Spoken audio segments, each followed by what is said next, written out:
Chapitre 1. La fête du jardin. Le soleil de fin d'été baignait le village de Rose Hill, dorant les bords du clocher et réchauffant les douces allées de gravier du jardin du presbytère. C'était la fête annuelle, un moment fort de la saison, et la moitié du comté semblait s'être présentée dans ses plus beaux habits et chapeaux pour acheter de la confiture maison, deviner le poids du gâteau aux fruits, et bavarder aussi librement que les moineaux qui s'élançaient dans les haies. Miss Jane Marple était assise dans un fauteuil en osier près du treillis de rosiers, son sac à tricot posé sur ses genoux. Ses aiguilles cliquetaient doucement tandis qu'elle travaillait à une chaussette grise. Un cadeau pour le cadet de son neveu Raymond, expliquait-elle à qui le demandait. Elle avait choisi sa place avec un soin discret.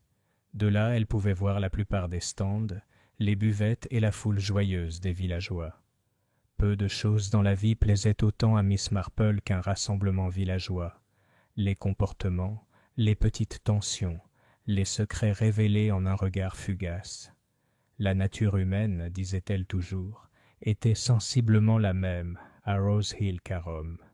La fête avait attiré non seulement les villageois, mais aussi quelques visiteurs intéressés. Madame Dorothy Fanshawe, veuve d'un colonel respecté, présidait le stand de la tombola avec une autorité certaine.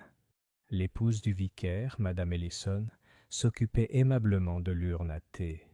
Et attirant tous les regards, un homme remarquable en costume gris clair déambulait parmi les stands avec une aisance qui semblait légèrement théâtrale. Il s'appelait Monsieur Lucien Gray.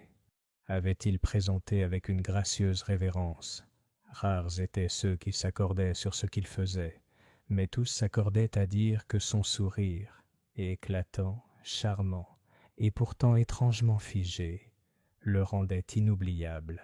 « C'est peint, » murmura le vieux monsieur Hawthorne, le marguillier, à mademoiselle Marple en passant. « Croyez-moi, il y a quelque chose qui cloche chez ce type. » Miss Marple leva doucement les yeux, ses yeux bleus perçant derrière le bord de dentelle de son chapeau. « Ah !» dit-elle doucement. Un sourire est parfois plus révélateur que le silence. L'après-midi se poursuivit avec des tombolas, des courses pour enfants et beaucoup de gaieté. Puis, juste au moment où la fanfare entamait une marche joyeuse, un vacarme soudain retentit près de la buvette. Madame Ellison poussa un cri perçant. Une foule se rassembla, se pressant avec une curiosité horrifiée. Là, effondrée parmi les tasses de thé et les gâteaux de graines, gisait la silhouette de Monsieur Lucien Gray. Son sourire maquillé était toujours sur ses lèvres, mais ses yeux étaient vitreux et aveugles. La gaieté de la fête se transforma en un murmure d'alarme. Quelqu'un appela le médecin, un autre courut chercher l'agent de police. Un enfant gémit. Madame Fanshawe s'éventa vigoureusement, déclarant que tout cela était trop choquant pour être décrit. Miss Marple ne bougea pas immédiatement. Elle posa discrètement son tricot, l'air indéchiffrable. Puis, se levant avec une certaine dignité fragile, elle se dirigea vers la lisière de la foule. Elle ne se pressa pas. Elle se tint là où elle pouvait voir les visages autour d'elle, la surprise, l'horreur, les regards furtifs échangés. « Oui, » murmura-t-elle presque pour elle-même, « la nature humaine est très semblable, que ce soit dans un petit village, à une fête, ou au cœur d'une épreuve épouvantable. » Chapitre 2. Chuchotement après le thé. La pelouse du presbytère, qui, une heure auparavant, résonnait de rires et de cris d'enfants courant en sac, était tombée dans un silence seulement interrompu par des voix basses et le léger tintement de la porcelaine assemblée, plutôt inutilement, en piles bien nettes. La théière sifflait avec une autorité diminuée. Un pan de guirlande s'était détaché et flottait contre la haie d'aubépines, comme pour un signal de retraite vain. Le docteur Barker, un homme aux épaules carrées, à la moustache raide et au tempérament pragmatique, avait examiné M. Lucien Gray avec diligence. Il se redressa, s'essuya les mains un peu plus longtemps que nécessaire sur un grand mouchoir plutôt laid, et fit son discours à Madame Ellison et au groupe de femmes du comité dont les visages se levèrent vers lui comme des fleurs anxieuses cherchant le soleil. « Très soudain, dit-il. Au cœur peut-être, ou une crise. Il faudra attendre l'intervention des autorités compétentes, bien sûr. Un seul mot dans cette phrase, peut-être, planait comme une toile d'araignée sur l'assistance choquée. Madame Ellison, qui, dans le meilleur des cas, semblait prête à être emportée par le vent, s'appuya au bord de la table des rafraîchissements et cligna rapidement des yeux. « Mon Dieu !» dit-elle faiblement. « Mon Dieu !» C'est à ce moment que l'agent Briggs apparut d'un pas respectable. C'était un jeune homme consciencieux dont l'uniforme semblait toujours trop grand et dont l'approche de ses fonctions était un mélange troublant de zèle et de terreur. Il entreprit de nettoyer la zone avec toute la solennité d'un couronnement, tirant une corde entre deux pieux restants de la course de l'œuf et de la cuillère, et ordonnant aux gens, poliment mais fermement, de se tenir à distance. Miss Marple, qui n'avait aucune intention d'entraver la procédure policière, recula de 2 pas, ce qui la laissa précisément à un endroit d'où elle pouvait voir à la fois la table à thé et les visages de ceux qui la servaient. Son tricot, depuis le moment fatal, était plié dans son sac. Ses mains étaient immobiles et légères sur la poignée. Elle observa Madame Dorothy Fanshawe, la veuve du colonel, serrant son sac à main comme s'il contenait l'argenterie familiale. Elle remarqua Lily Pierce, l'institutrice du village, qui avait inscrit les numéros à la tombola et servi le thé avec une compétence vive, maintenant raide, les lèvres pincées. Monsieur Hawthorne, le marguillier, se signa précipitamment puis regarda autour de lui pour voir si quelqu'un l'avait vu faire. À l'ombre du treillis, un jeune homme vêtu d'un blazer mal ajusté, Colin Rattery, le nouvel agent de Meacham & Sons, se mordillait le pouce et faisait mine de ne rien faire. Sur la table elle-même, on pouvait lire des signes de hâte et de confusion. Une tasse était couchée, et un anneau brun sur la nappe blanche marquait son emplacement précédent. Une assiette de gâteau aux graines, la fierté de Madame Ellison, composée d'une extravagance de carvi qui ne fit pas l'unanimité, avait été poussée de côté comme par une main impatiente. Les pétales d'un bouquet de digitales et d'alchémilles, disposés dans un pot de confiture, étaient abîmés là où quelqu'un avait tiré le pot. Le bouquet n'était pas là en début d'après-midi. Miss Marple l'avait vu arriver entre les petits pains et la première tombola, apportée par Lily Pierce, qui l'avait déposée au bord de la table avec un sourire timide, comme pour ajouter une touche d'élégance à une vieille chanson. Il était curieux, pensa Miss Marple, de voir comment les fleurs, et particulièrement la digitale, semblaient s'inviter sur les tables comme pour décorer, alors qu'en réalité, elles étaient mieux adaptées aux parties les plus sauvages des jardins. La digitale était une belle plante, mais il ne fallait pas la prendre à la légère. L'agent Briggs toussa et porta les mains à ses hanches, comme si cela pouvait transmettre une autorité de son pantalon à ses bottes. « Mesdames, messieurs, veuillez vous disperser. Le docteur dit que nous aurons besoin de déclarations, et l'inspecteur arrivera de Marleycombe. Il vaut mieux que chacun rentre chez soi maintenant. » Cette admirable suggestion resta bien sûr sans effet. Les organisateurs de la fête ne pouvaient en toute conscience partir avant que la femme du vicaire ne le fasse, et la femme du vicaire ne pouvait partir avant que le constable ne l'y autorise, et le constable hésitait à laisser faire qui que ce soit avant l'arrivée de l'inspecteur. Il en résulta un rassemblement de personnes respectables sous le hêtre pourpre, qui marmonnaient entre elles sur un ton à la fois scandalisé et charitable. Miss Marple ne se joignit pas au groupe. Elle marcha d'un pas calme jusqu'au bord de la pelouse où commençait l'allée de gravier. Là, elle s'arrêta, se pencha et entendit ses propres os protester avec le léger craquement qui accompagne tout travail honnête au-delà d'un certain âge. Elle ramassa un petit objet dans le gravier, la moitié déchirée d'un billet de tombola, bleu pâle, les chiffres 713 encore lisibles.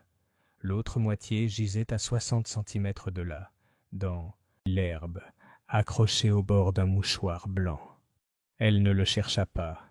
Elle nota seulement où il se trouvait. Elle était toujours debout, sans rien regarder en particulier, lorsque Madame Fanshawe apparut à côté d'elle, comme le font certaines femmes, avec l'urgence suggestive d'une lettre pressée dans la main. « Ma chère Miss Marple, » dit madame Fanshawe, en baissant la voix comme si les buissons étaient sous tension. « Ces hommes modernes, trop rapides, trop polis, et il faut toujours se méfier d'un beau sourire. » Miss Marple acquiesça doucement. « Il y a sourire et sourire, » dit-elle doucement. « Certains en disent plus qu'ils ne le pensent. »« Exactement, » s'écria madame Fanshawe, ravie d'avoir obtenu son accord. « J'ai dit à mon défunt mari, le colonel Fanshawe, vous savez. Alfred, quand un homme a l'air de ne pas vouloir fondre, on peut être sûr qu'il a de la graisse sur les doigts. Non pas que M. Gray ait eu quoi que ce soit à voir avec le beurre.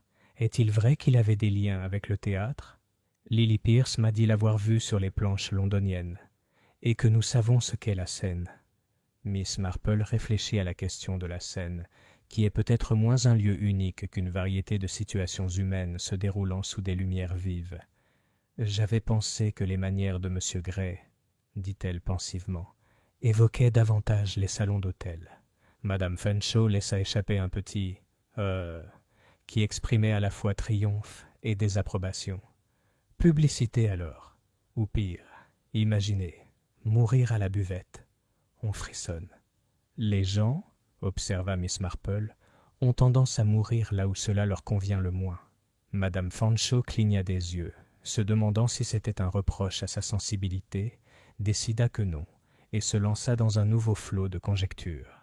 Mademoiselle Marple laissa filer le flot. Son attention s'était reportée sur la table des rafraîchissements, où Lily Pierce était maintenant interrogée avec une politesse inquiète par l'agent Briggs.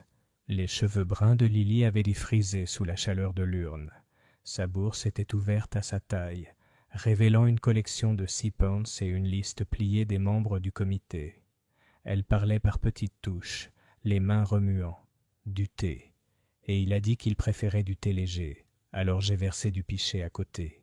Et il a pris 2 sucres. Oh oui, j'en suis sûr.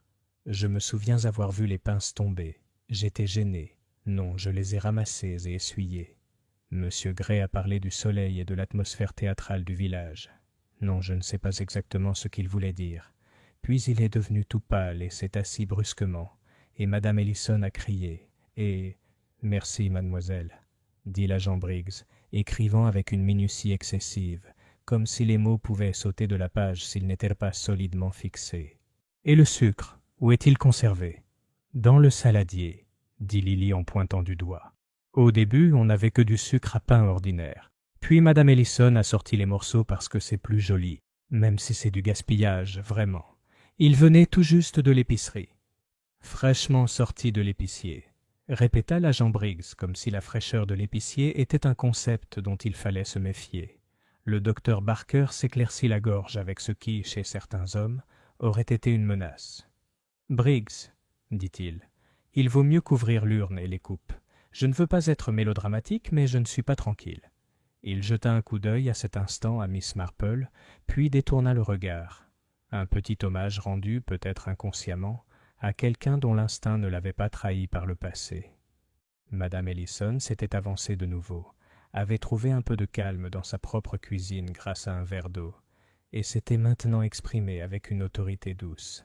« Le visage de M. Gray, » dit-elle timidement, « paraissait... oh, je n'arrive pas à le dire. Étrange, comme s'il avait affiché un sourire qu'il ne pouvait plus quitter. « Des gens de scène, » murmura madame Fanshawe à voix basse, « des fards à graisse. » Miss Marple, qui avait remarqué la légère trace de graisse sur la lèvre supérieure de M. Gray plus tôt dans l'après-midi, trouvait cela peu probable. Pourtant, le fard à joues ne faisait pas tomber un homme dans l'herbe. Le maquillage n'expliquait pas non plus le léger tremblement qui avait traversé sa main droite en attrapant le 2e sucre, ni la façon dont il avait examiné, un bref instant, le bord de la tasse avant de boire. Ce dernier détail avait été étrange. Les hommes exigeants évitent la porcelaine ébréchée, mais la porcelaine du presbytère était intacte. Elle présentait cependant une trace, rien de plus que l'ombre d'une empreinte digitale, à l'intérieur de l'anse, visible seulement de côté. Miss Marple doutait que M. Gray ait regardé de côté. Il avait regardé droit devant lui et bu. L'inspecteur Kendall arriva de Marleycombe dans une automobile annoncée bien avant lui. C'était un homme compact et vif, aux cheveux grisonnants, aux manières d'un instituteur dont les élèves sont souvent plus intelligents que lui, mais qui entend néanmoins avoir le dernier mot. Il observa la scène, fit un signe de tête au docteur Barker et jeta un regard scrutateur sur mademoiselle Marple, qu'il connaissait de réputation et par cet instinct professionnel qui nous pousse à ne pas négliger, au premier regard, la petite femme âgée qui reste assise en silence et voit tout. « Bien, » dit l'inspecteur Kendall. « Notre gentleman Gray est décédé. Nous ferons les choses correctement. Personne ne doit partir sans faire de déclaration. » Briggs mettait un cordon autour de la table et de l'urne. « Madame Ellison, je suis désolé pour le dérangement, mais nous aurons besoin de votre aide pour nous rappeler qui a versé quoi et quand. »« Mademoiselle. » Il jeta un coup d'œil à Lily. « Pierce, » répondit-elle en rougissant. « Mademoiselle Pierce, merci. Vos observations seront précieuses. Et monsieur ?»« Hawthorne, » dit le marguillier en s'avançant avec un air d'honnêteté un peu trop catégorique. « J'étais près du stand de confiture quand c'est arrivé. Je n'ai rien vu. Absolument rien. » Il semblait excessivement fier de cela. « Excellent, » dit Kendall, peu impressionné. « Nous allons bientôt répertorier tous ceux qui n'ont rien vu. » Il se mit au travail avec l'efficacité sereine d'un homme qui remet de l'ordre dans les erreurs des autres. Il envoya Briggs à la poste pour téléphoner au coroner. Il demanda au docteur Barker, à voix basse, s'il y avait une cause immédiate justifiant une mort naturelle ou autre. Il s'agenouilla lui-même pour examiner les accessoires à thé. « Une odeur étrange, » dit-il après un moment. Le docteur Barker hésita. « Des amandes ?» suggéra-t-il d'un air dubitatif. « Ou peut-être que le tourteau de graines joue des tours. Un gâteau aux graines ne fera pas frémir les mains d'un gentleman, » dit Kendall. « Pardonnez-moi, Madame Ellison. »« Oh, inspecteur, » dit Madame Ellison de manière à lui pardonner tout.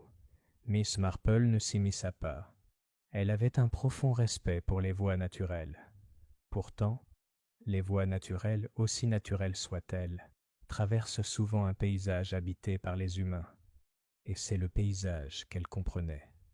Elle recula à l'ombre du hêtre pourpre et observa les petits courants qui coulaient sous les regards officiels.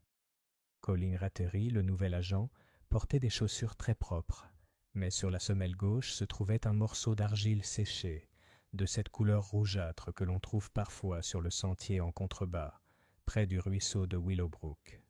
Le gravier de Rose Hill était pâle, celui de Marleycombe était sombre, celui de Willowbrook était nettement rouge. De plus, la main de M. Rattery porta 2 fois sa main à sa poche de poitrine, comme pour s'assurer de la sécurité de quelque chose qui n'y était pas.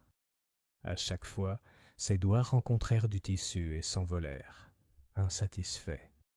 Lily Pierce jetait sans cesse des regards vers le pot de confiture contenant les digitales. Pas vraiment des regards coupables, mais anxieux. Elle avait l'air d'une fille qui a fait une petite chose et qui craint qu'on la prenne pour une grande. Le sac à main de Madame Fanshawe, si serré quelques minutes auparavant, avait adouci sa silhouette. Entre-temps, elle avait sorti quelque chose et l'avait remis. N'importe quelle villageoise peut faire cela une vingtaine de fois, en un après-midi. Poudre, crayon, mouchoir. Et pourtant, il y avait dans ce geste une furtivité indigne, qui ne convenait pas à sa grandeur habituelle. Et Madame Ellison, ma chère dame, avait discrètement retiré une petite bouteille en verre de la théière et l'avait placée sous la nappe. Elle l'avait fait avec douceur, comme on nettoie une chose embarrassante. Miss Marple connaissait cette bouteille. Elle se trouvait habituellement sur une étagère dans la cuisine du presbytère et contenait, la dernière fois qu'elle l'avait vue, une teinture utilisée pour arroser les géraniums malades. Un mélange recommandé par une chronique horticole, et composé, si Miss Marple s'en souvenait, d'ammoniac et d'autres choses. On ne la buvait pas. On ne la versait pas dans le thé. Pourtant, elle trônait au fait parmi les théières et les tasses, car Madame Ellison, qui préparait tout, l'avait sortie le matin pour éviter que des guêpes ne s'approchent de la confiture, puis, se reprochant d'être prête à faire la guerre aux créatures de Dieu, l'avait laissée là, espérant que personne ne la remarquerait. Miss Marple gardait ces petits faits à l'esprit comme un moineau garde des miettes de pain sous une haie, prêtes à être récupérées ou jetées selon les besoins. « Mademoiselle Marple ?» dit l'inspecteur Kendall, revenant vers elle après un moment où il avait disposé ses déclarations comme des paquets dans la vitrine d'un épicier. « Vous étiez présente? Avez-vous vu la victime avant... l'incident ?»« Oh oui, » dit Miss Marple. « Il avait un très beau costume. Les poignets étaient effilochés. »« Effilochés, hein ?» Kendall sourit. Il n'était pas homme à mépriser cet indice banal. « Autre chose ? Quelqu'un qui a agi de façon inhabituelle ? » « Je ne voudrais pas, » dit Miss Marple, « dénigrer les plats ordinaires. Ils sont tellement variés. On pourrait seulement dire que certaines personnes étaient plus elles-mêmes que d'habitude. » Elle marqua une pause, réfléchissant. « Monsieur Gray a pris 2 sucres. Miss Pierce a dit qu'il préférait le thé léger. C'est intéressant. De quelle manière ? Les hommes qui préfèrent le thé léger ont souvent des opinions tranchées, notamment sur la force. C'est une façon de concilier les deux, refuser ce qui est généralement demandé tout en exigeant un excès différent. L'inspecteur Kendall ricana. « Je vais noter ça comme étant psychologique, Miss Marple. Quant au sucre, nous les ferons analyser, avec la tasse et le reste. Le docteur Barker soupçonne quelque chose de pas tout à fait naturel. Entre l'urne, le bol et les cuillères, nous pourrions trouver notre petite malice, si malice il y a. Et s'il y a des bêtises, dit Miss Marple, elles seront humaines. Les bêtises sont presque toujours humaines. » Le regard de l'inspecteur se posa sur les digitales. « Des choses horribles, dit-il. Jolies comme un tableau. J'ai eu une affaire, peu importe. » Il s'interrompit avec une netteté professionnelle qui suggérait que la mort de M. Gray, qu'elle soit, n'avait pas besoin d'anecdotes pour la raccompagner. On ferme pour l'instant. Briggs prendra les noms et adresses. Je ne demanderai à personne d'aller bien loin.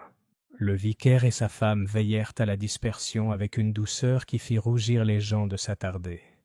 La fête était terminée. On attirait les enfants à l'aide de promesses de bateaux en papier sur le ruisseau le lendemain. La fanfare, après une pause gênée, mit ses instruments en boîte en silence. Des nuages étaient apparus, un mince écheveau, et le soleil était voilé, comme si l'après-midi avait revêtu un châle. Miss Marple rentra chez elle par son chemin favori, passant devant le bureau de poste où Miss Hart, qui connaissait l'heure de chaque train sans avoir besoin d'un horaire, se tenait sur le seuil, fière de constater que les événements avaient justifié sa politique de ne jamais faire confiance à ceux qui portaient des boutons de manchette. Miss Marple acquiesça, et Miss Hart lui rendit son hochement de tête, accordant une once de respect à une autorité rivale. Dans le salon de son cottage, la fenêtre ouverte sur le doux parfum des roses tardives, Miss Marple se prépara une toute petite théière, dosée avec soin. Elle ne prit pas de sucre. Elle n'en avait jamais pris depuis un été de jeunesse dans une pension de famille en bord de mer, où 3 dames s'étaient disputées le sucrier, et la plus discrète d'entre elles s'était révélée tout simplement épouvantable. Les gens se révélaient par les plus petites choses, et le sucre, blanc, domestique et apparemment innocent, cachait souvent des dessins tout à fait extraordinaires.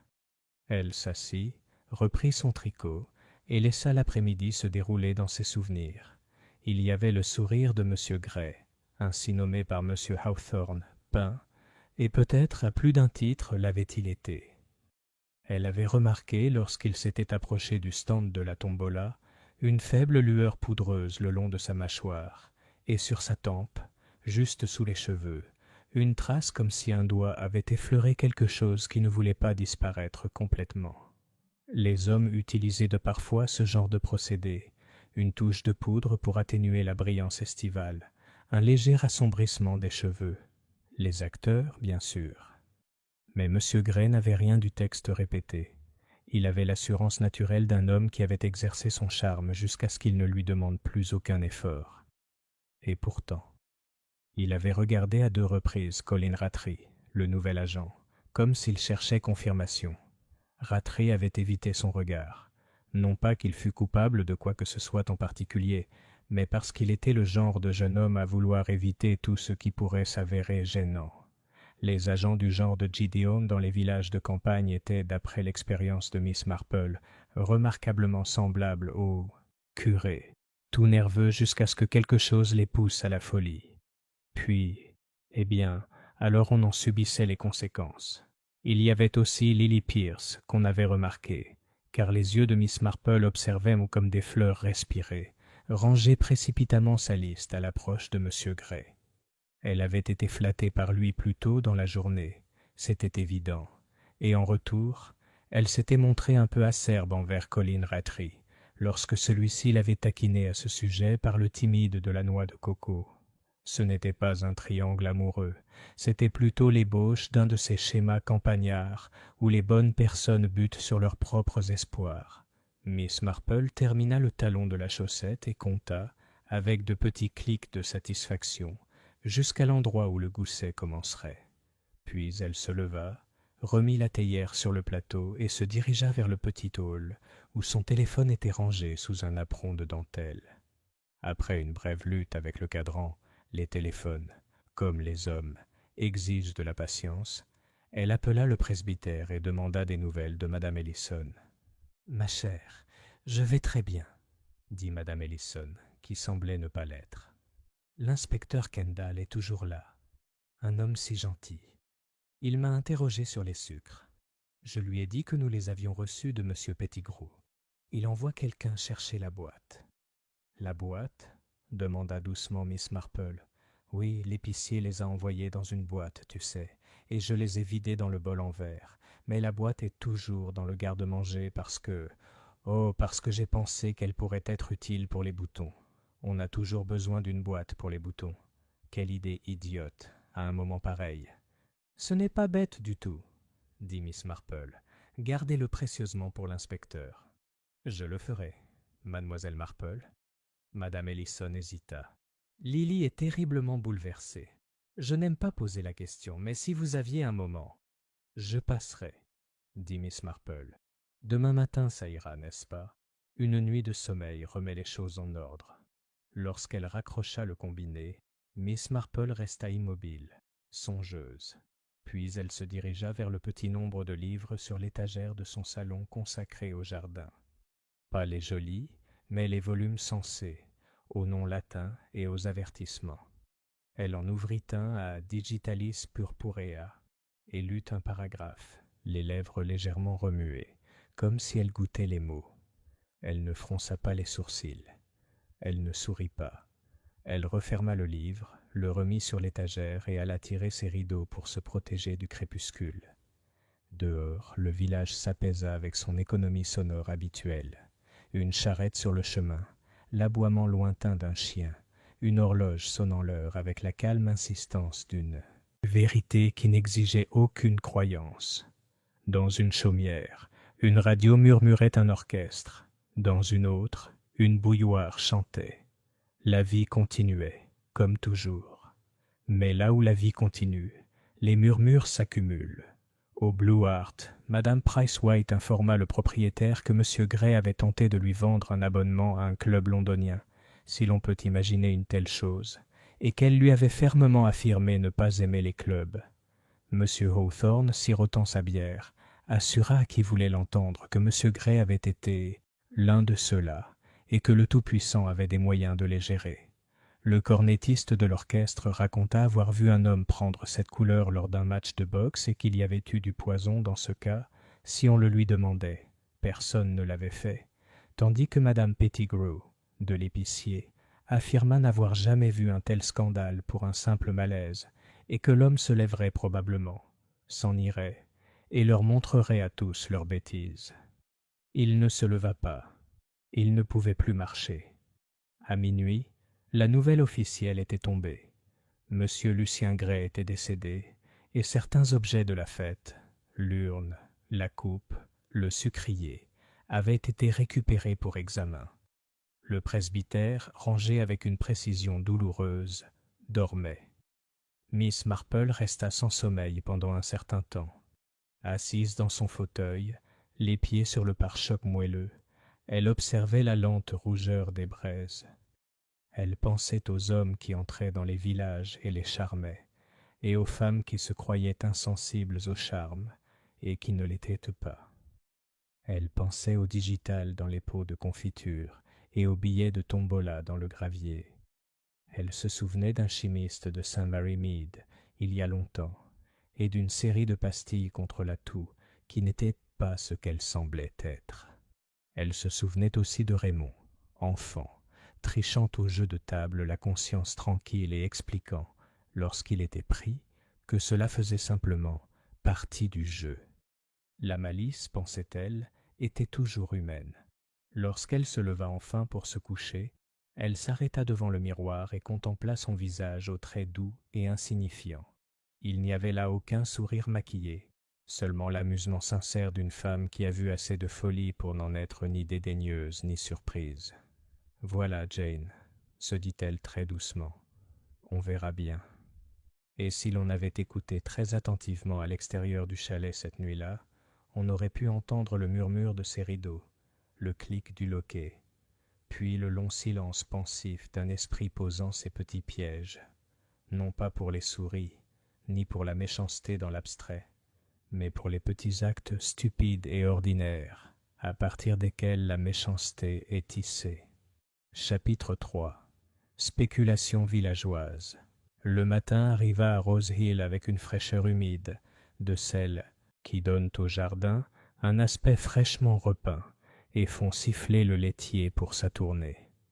Pourtant, derrière les rideaux de dentelle des fenêtres du salon, on ne pensait ni au jardin ni au lait.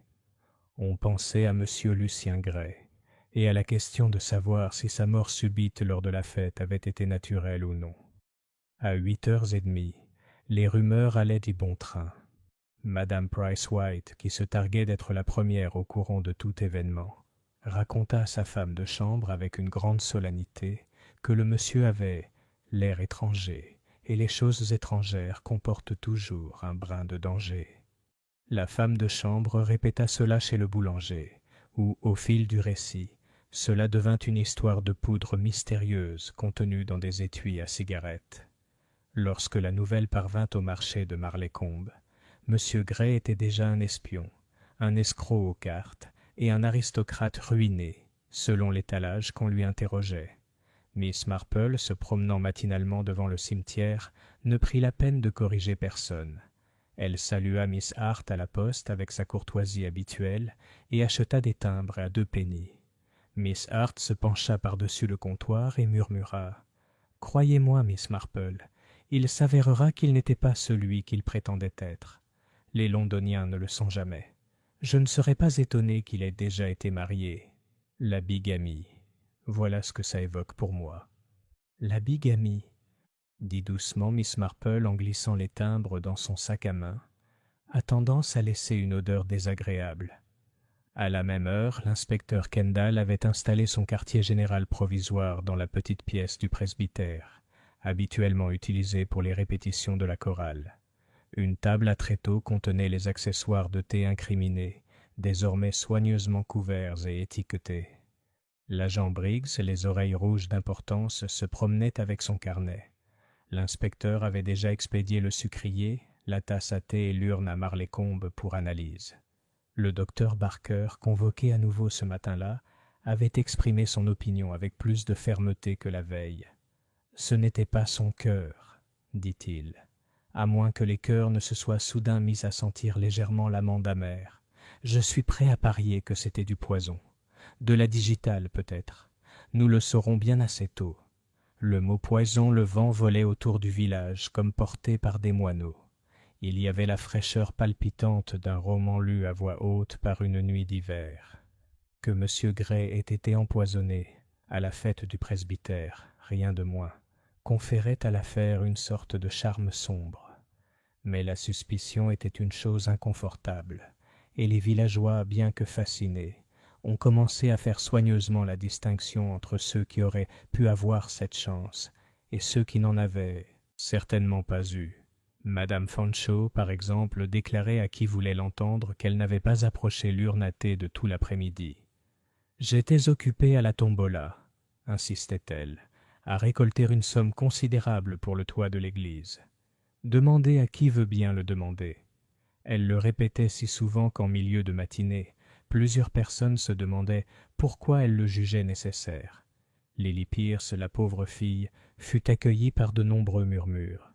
Elle avait versé la tasse, après tout, et ses rougeurs, habituellement perçues comme un signe de bonne santé, étaient désormais interprétées comme de la culpabilité.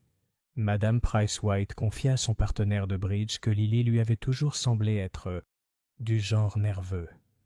Les personnes nerveuses, ajouta-t-elle d'un ton sombre, étaient sujettes à des actes soudains.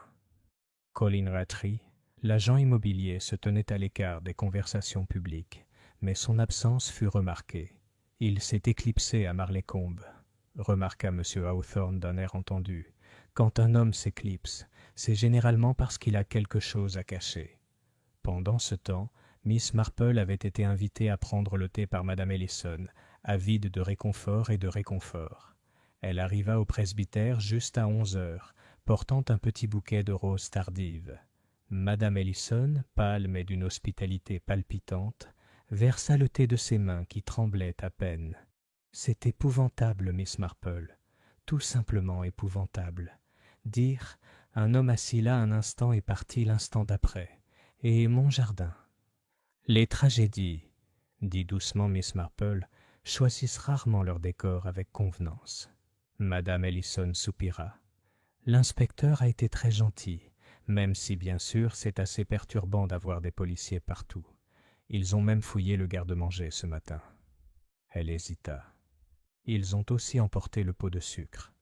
C'était sage, dit Miss Marple. Le sucre est une chose si innocente, si universellement reconnue, ce qui le rend, naturellement, très propice aux bêtises. Madame Ellison frissonna. Pensez-vous vraiment que c'était poison, mademoiselle Marple? Miss Marple regarda sa tasse un instant, puis leva ses yeux doux. Il vaut toujours mieux attendre des preuves, ma chère, mais je pense qu'il serait imprudent d'écarter cette possibilité. À ce moment-là, Lily Pierce entra, portant un panier de recueils de cantiques qu'elle avait rangé après la fête. Ses yeux étaient rouges, comme si elle avait pleuré. Elle salua poliment Miss Marple, mais sa voix tremblait. « Je n'ai rien fait de mal », s'exclama-t-elle soudain en posant le panier avec un bruit sourd. « J'ai juste versé le thé. Je vous le jure, Madame Ellison. »« Ma chère, » dit Madame Ellison, surprise, « personne ne vous accuse. »« Mais il le pense, » dit Lily d'un ton féroce. « Tout le monde au village le pense. Je le sens à leur regard. » Elle se tourna vers Miss Marple, presque suppliante. « Vous me croyez, n'est-ce pas ?»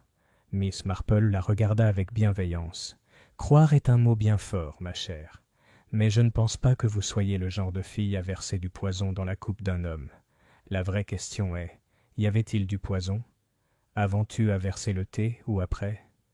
Les yeux de Lily s'écarquillèrent. « Je ne sais pas.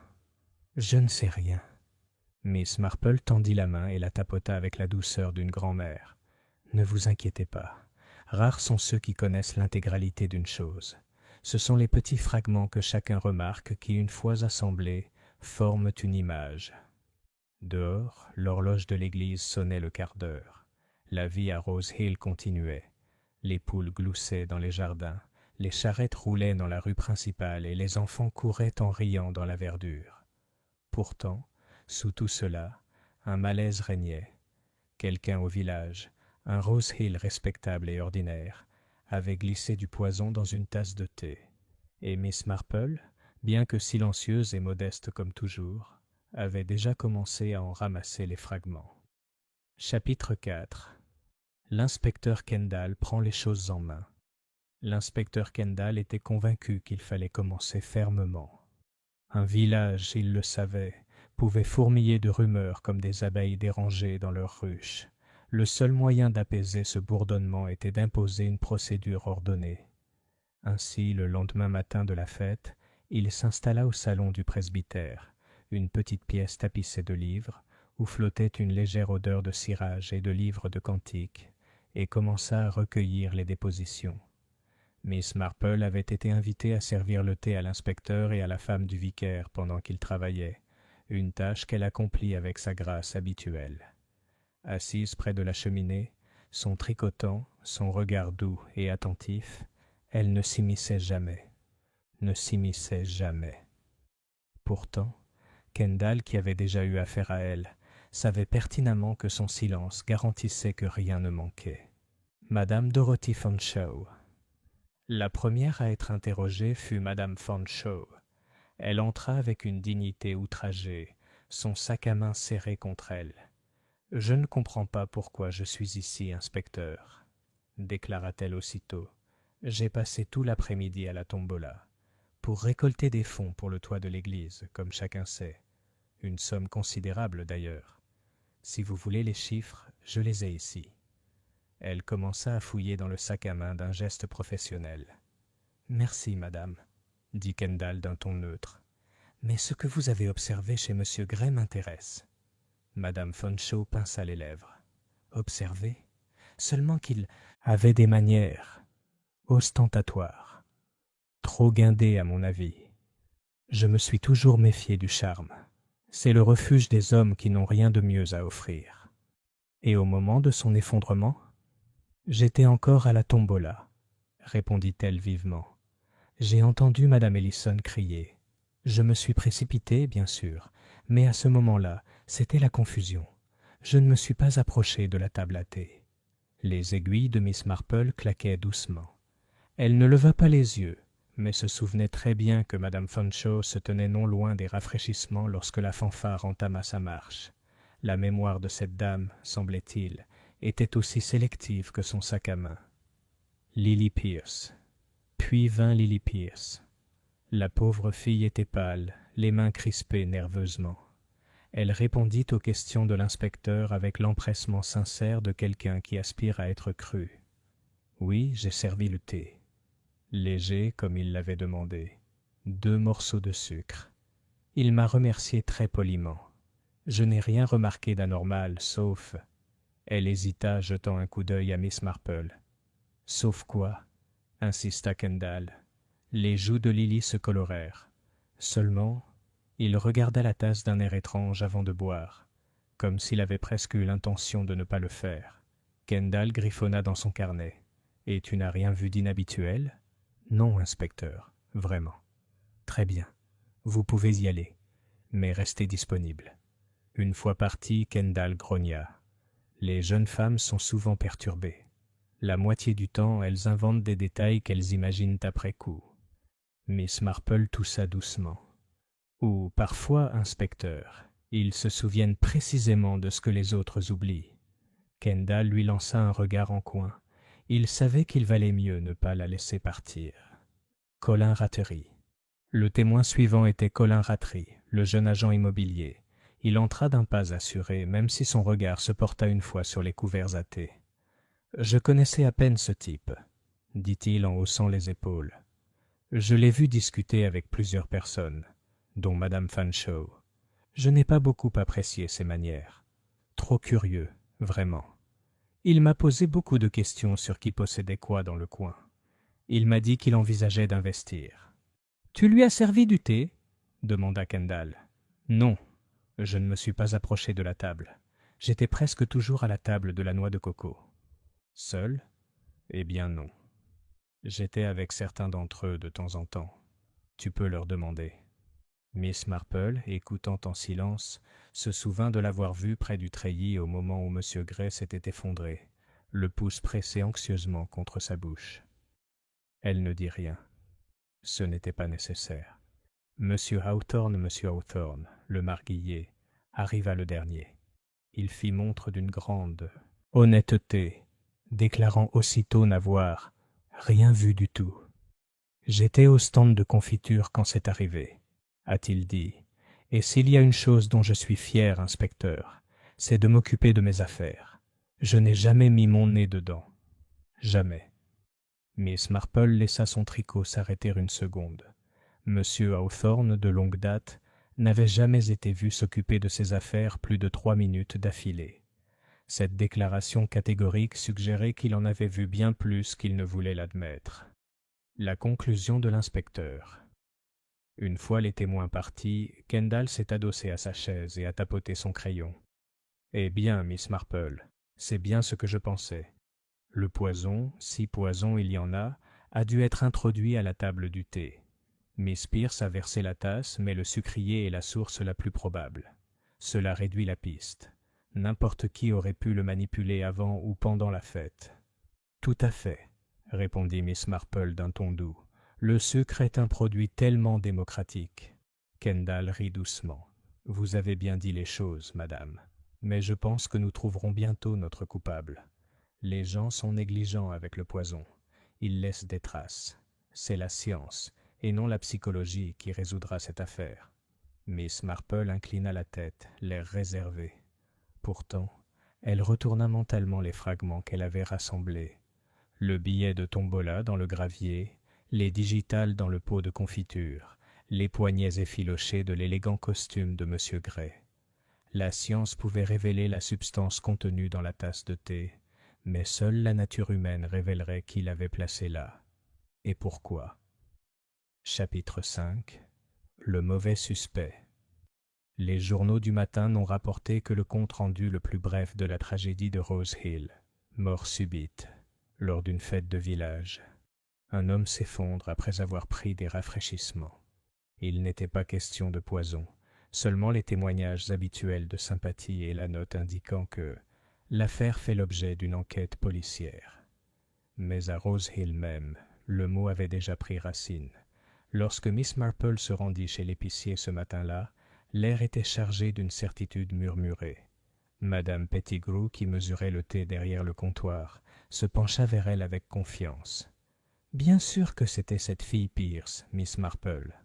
Les mauvaises manières finissent toujours par se faire sentir, toujours trop promptes à rougir, et tout le monde sait ce que ça signifie. » « Qu'est-ce que cela signifie ?»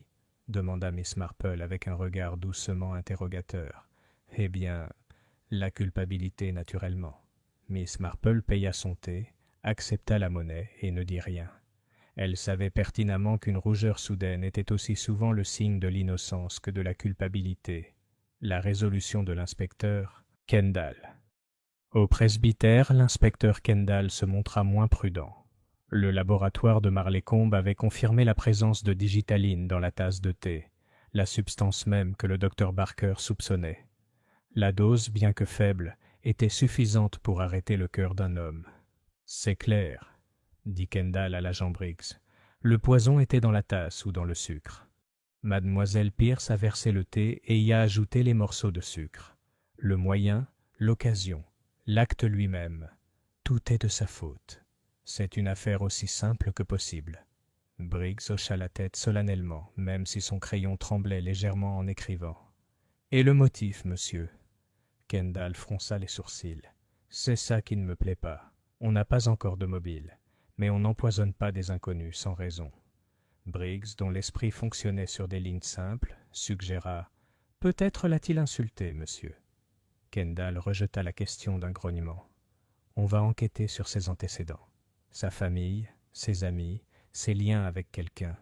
Il y aura forcément quelque chose. » Les ragots et la peur. Cet après-midi-là, le village bourdonnait d'activité. Certains plaignaient Lily, d'autres hochaient la tête d'un air entendu. Quelques-uns déclaraient avoir toujours soupçonné qu'elle n'était pas du genre à qui l'on pouvait confier des responsabilités. La pauvre Lily elle-même s'était enfermée chez elle, rideau tiré, tandis que sa mère errait, les yeux rougis et l'air provocateur. Miss Marple, appelant pour déposer un panier de scones, trouva Madame Pierce presque prête à fondre en larmes. « On dit que c'est elle, Miss Marple. Notre Lily, c'est une gentille fille. Elle ne ferait pas de mal à une mouche. Elle est nerveuse, oui, elle l'a toujours été, mais méchante, jamais. » « Je suis sûre qu'elle n'est pas méchante, » dit doucement Miss Marple, « mais la méchanceté n'est pas la seule cause du malheur. Parfois, chère Madame Pierce, les gens se laissent entraîner dans des choses qu'ils n'ont jamais déclenchées. » Madame Pierce lui serra la main. « Tu crois en elle, alors ?»« Oh, Dieu merci. » Miss Marple observe. Ce soir-là, Miss Marple assista aux vêpres. L'église était pleine, comme toujours après un choc. Les villageois se rassemblaient dans les moments de peur.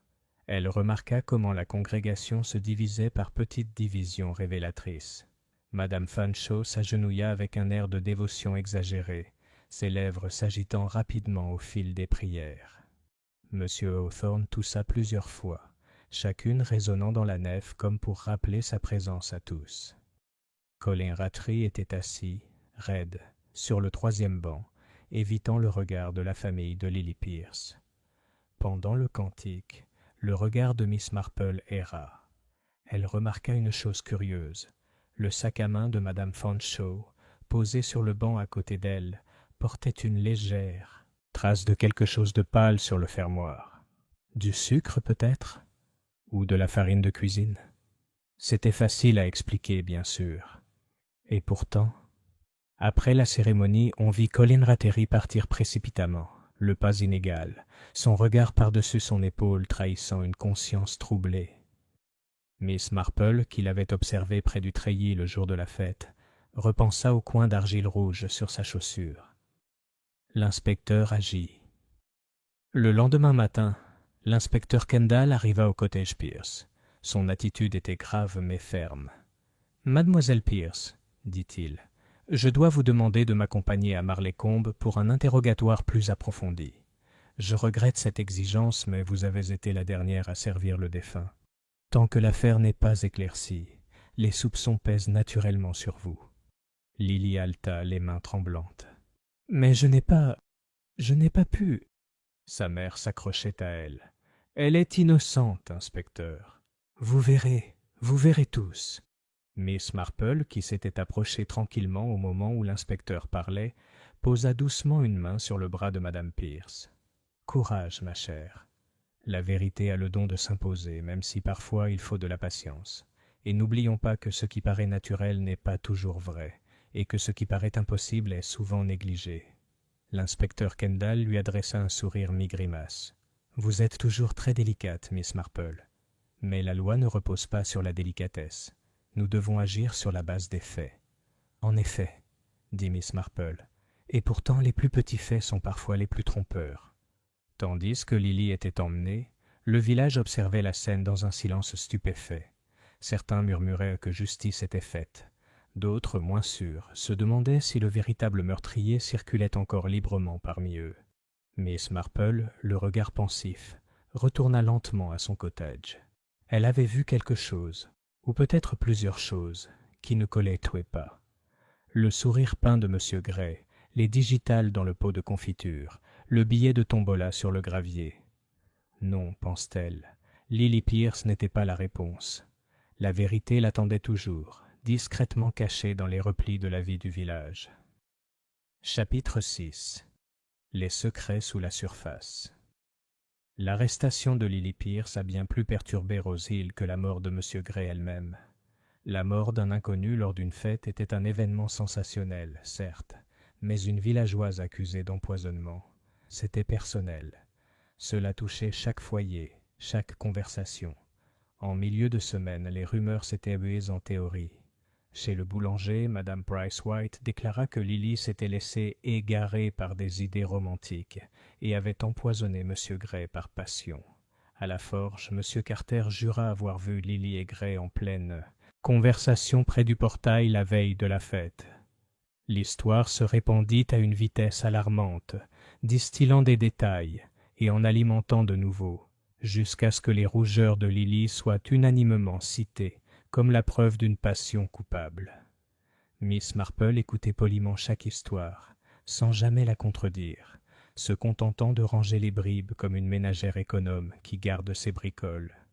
Elle savait pertinemment avec quelle facilité un village brodait la vérité de points brillants et trompeurs. Les affaires de M. Gray. C'est l'inspecteur Kendall qui a donné le premier aperçu du passé de M. Gray. Au cours d'un thé au presbytère, il a confié au docteur Barker et à mademoiselle Marple. Gray n'était pas son vrai nom. Il fut baptisé Lucien Gradowski, né à Paris, mais passa la majeure partie de sa vie en Angleterre. Il fréquenta le milieu du théâtre, mais ne fit jamais carrière. Il semble plutôt avoir vécu de ses propres idées, investissements, présentations et le genre d'entreprise qu'on ne voit jamais dans les journaux. Des dettes partout. Il avait assez d'ennemis, j'ose dire. Miss Marple se versa une autre tasse. Un homme qui vit de charme doit toujours être endetté, d'argent, de gratitude ou de pardon. De telles dettes ont tendance à arriver à échéance aux moments les plus difficiles. Tout à fait, acquiesça Kendall. Nous avons appris de Londres qu'il fréquentait récemment une riche veuve à Kensington. Elle a rompu lorsque son notaire a laissé entendre que les finances de Gray ne supporteraient pas un examen approfondi. Ce genre d'affaire peut désespérer. Le docteur Barker secoua la tête. Et s'il avait mené ses plans à Rose Hill, il aurait facilement pu se faire importuner. Colin Rattery, malvenu, pensa Miss Marple, décrivait parfaitement l'attitude de Colin Rattray, le jeune agent immobilier. Elle le vit cet après-midi-là, debout au bord de Willowbrook Lane, avec son vélo. Son visage était tendu, la main dans la poche. « Bonjour, monsieur Rattray, » dit-elle aimablement. Il sursauta puis parvint à sourire. « Oh, Miss Marple, je prenais juste l'air. Trop de choses à faire au bureau, mais un homme a besoin d'une pause de temps en temps. »« Tout à fait. L'air frais purifie l'esprit. » Elle marqua une pause, laissant son regard dériver vers la poche où reposait sa main. « J'espère que vous n'êtes pas surchargé de travail. On entend souvent parler d'hommes qui acceptent plus que ce qui est confortable. » Rattray rougit. « Oh, rien de tout ça. Juste quelques clients à satisfaire. Rien de grave. » Il enfourcha précipitamment son vélo et s'éloigna, laissant Miss Marple contempler pensivement le chemin de terre rouge. Madame Fanshawe. Plus tard dans la journée, Miss Marple s'arrêta à la belle demeure de Madame Fanshawe, sur la colline, pour lui apporter quelques boutures de pois de senteur. La veuve du colonel la reçut avec une grâce débordante, mais son charme dissimulait une certaine fragilité. « Quelle épreuve, Miss Marple, quand on pense que ça arrive à la fête. J'espère que vous conviendrez que la police a raison d'agir vite. Cette fille... Oh, je sais qu'il ne faut pas le dire, mais elle avait toujours cet air excité, tellement instable. » Miss Marple admirait les meubles cirés, les rangées soignées de photos, la légère odeur de cire à la lavande. « Oui, » dit-elle doucement. L'excitation peut être trompeuse, cependant. J'ai souvent vu les personnes les plus calmes agir avec la plus grande témérité. Madame Fanshawe eut un petit rire. « Vous ne pensez sûrement pas j'aurais pu avoir quelque chose à voir avec ça. »« Mon Dieu, non, » dit Miss Marple avec un sourire bienveillant qui ne trahissait rien. Elle remarqua cependant l'empressement de la dame à déclarer son innocence avant même que quiconque ne suggère le contraire. La femme du vicaire. Ce soir-là, au presbytère, mademoiselle Marple trouva madame Ellison encore bouleversée.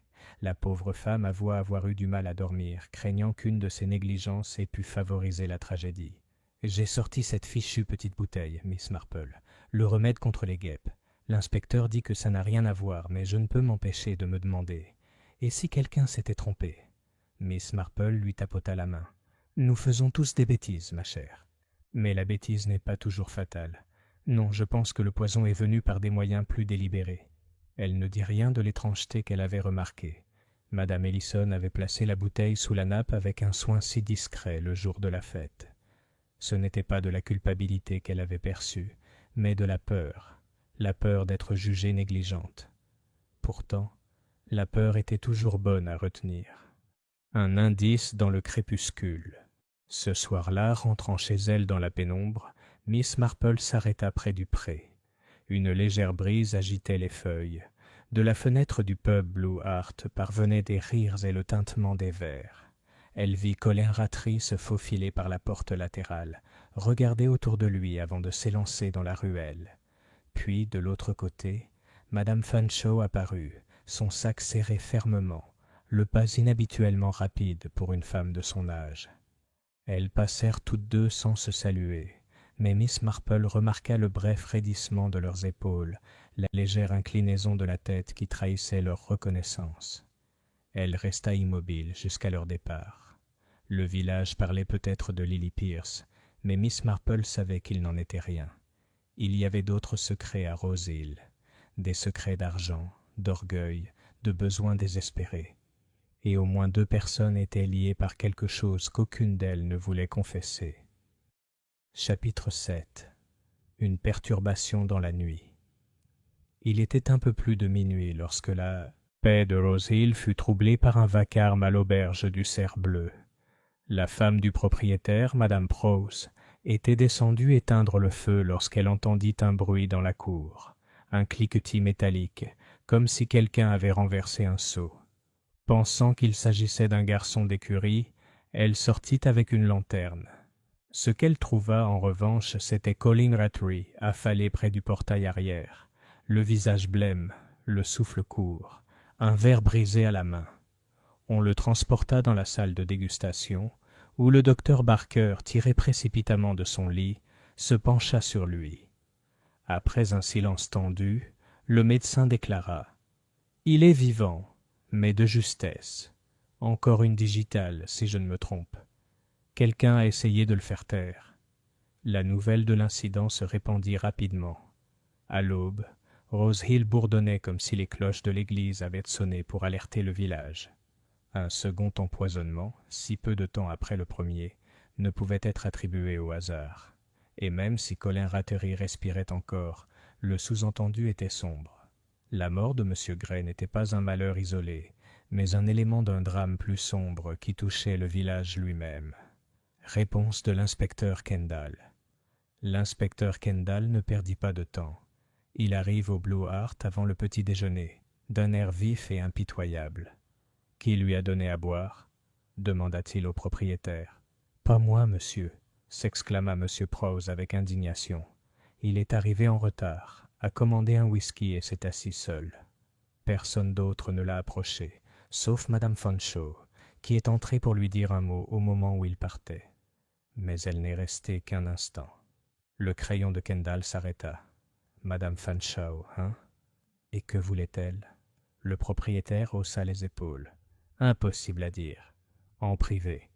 Elle avait son sac à main sur elle, comme toujours. Miss Marple, arrivée discrètement et maintenant assise près du feu avec son tricot, leva les yeux un instant, puis se pencha de nouveau sur ses aiguilles. Elle se souvenait avoir vu Madame Fanshawe et Colin Rattray se croiser après les vêpres sans se saluer. Pourtant, ils s'étaient reparlé en privé. Intéressant. Un village dans la peur. En milieu de matinée, le village était en émoi. Madame Price-White insista sur le fait que l'empoisonneuse était clairement en train de se déchaîner et déclara qu'elle ne prendrait plus le thé hors de chez elle.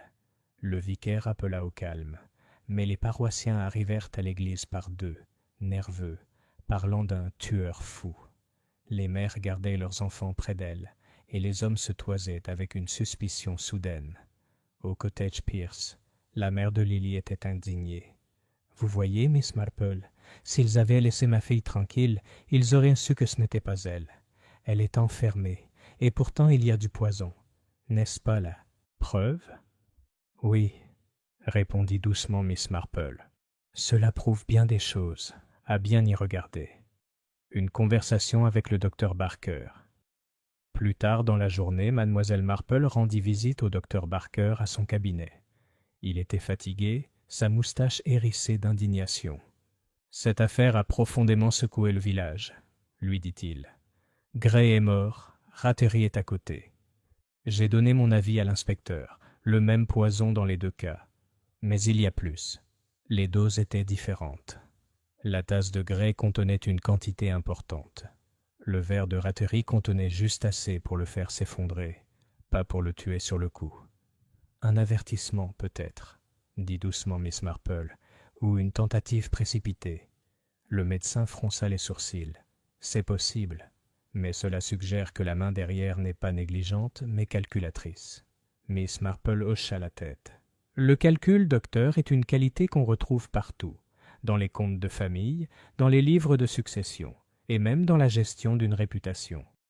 Un détail inquiétant. Ce soir-là, tandis que le soleil disparaissait derrière les arbres, Miss Marple passa devant le presbytère. Elle s'arrêta près du muret de pierre, contemplant le jardin où la fête avait eu lieu quelques jours plus tôt. La table à thé avait été débarrassée, les banderoles enroulées, mais le carré d'herbe où M. Gray était tombé portait encore une légère marque. En s'attardant, elle remarqua quelque chose au bord de la bordure, un bout de papier à moitié enfoui dans la terre. Se baissant, elle le ramassa.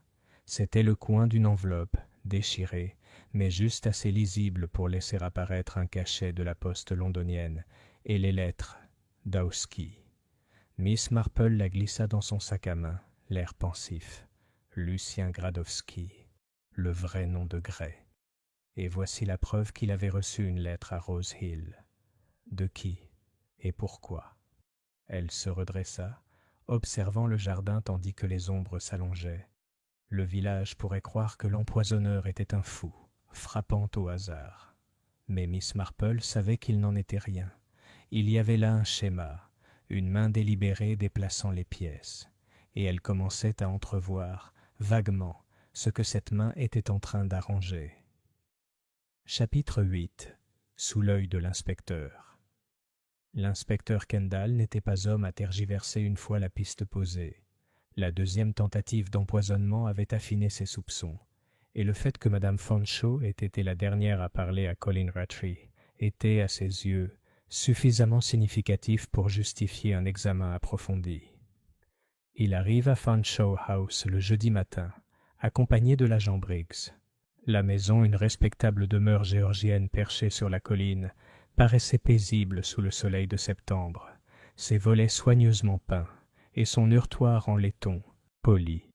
À l'intérieur, Madame Fanshawe les attendait dans le salon, assise raide dans un fauteuil à haut dossier, son sac à main posé, comme toujours, à portée de main.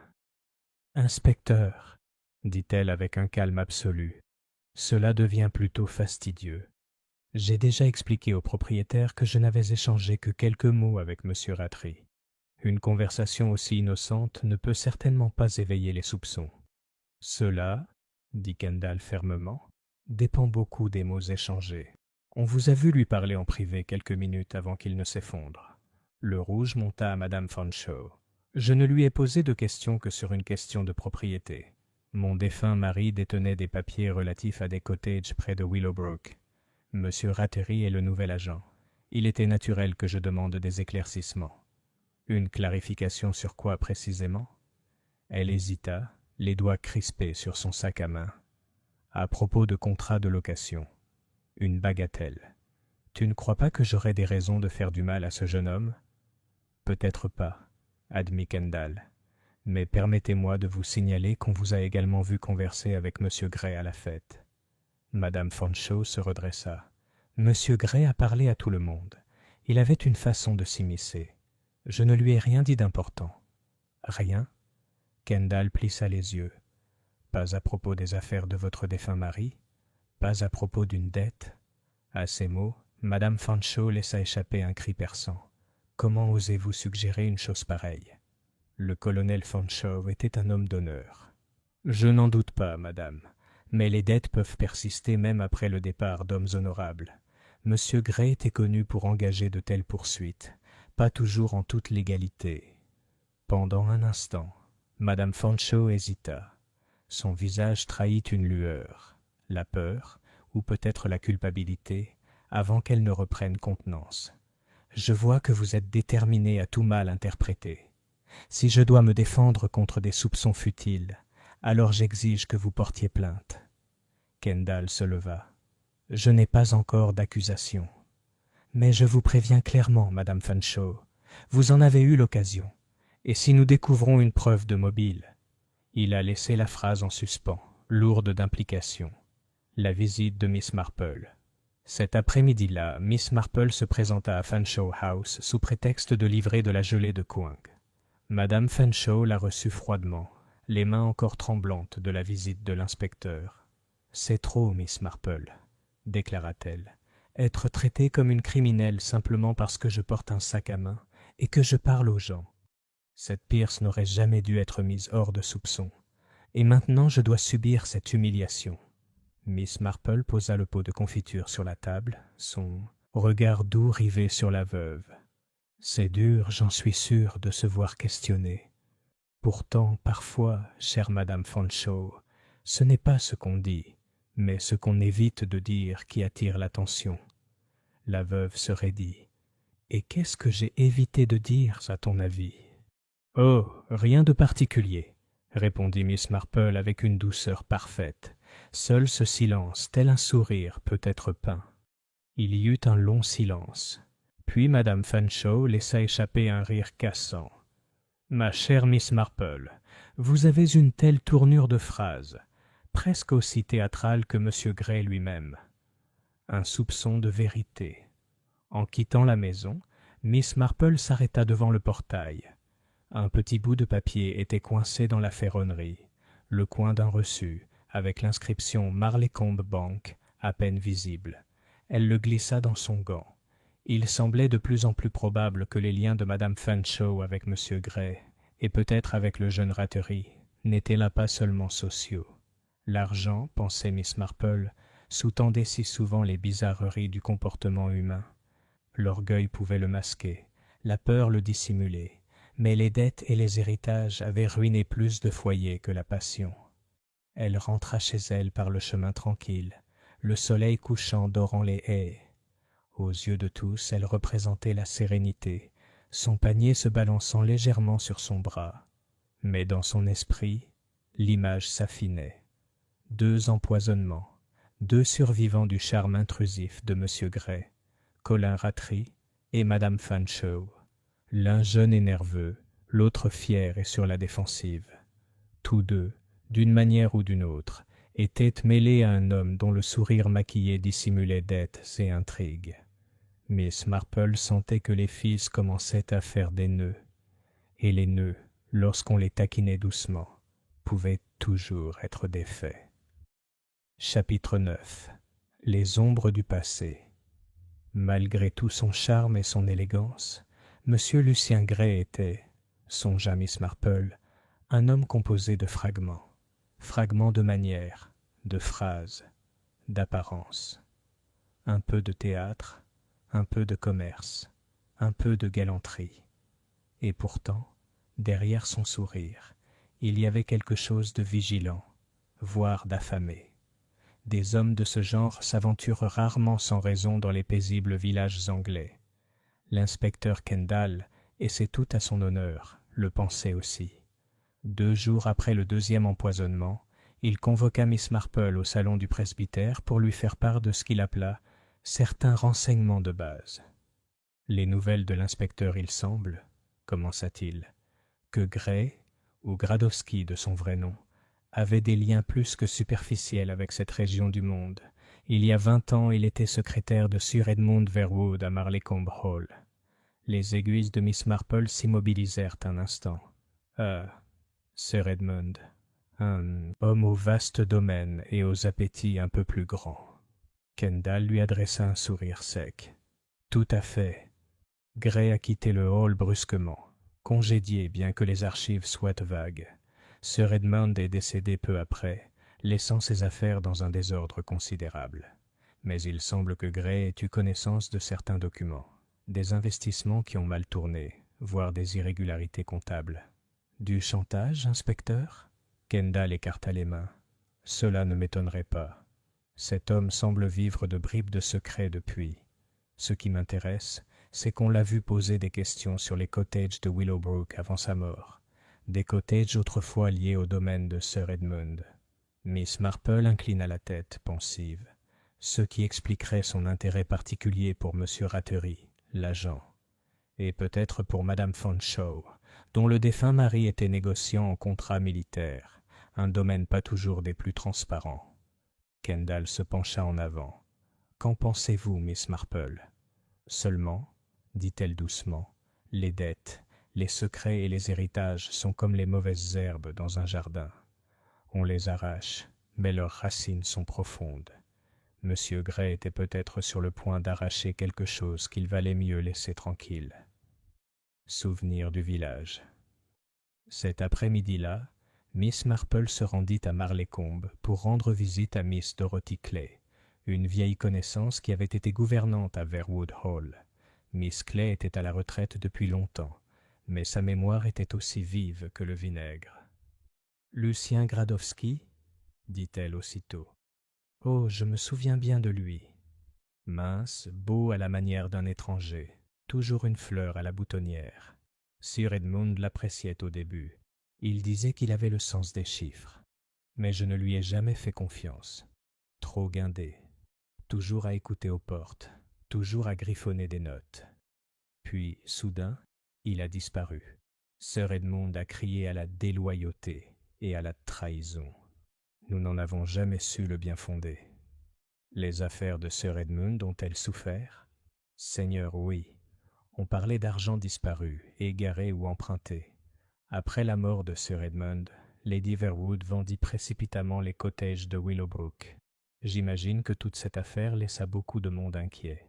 Le regard de Miss Marple s'adoucit. Et avez-vous déjà entendu parler du retour de M. Gray dans le coin?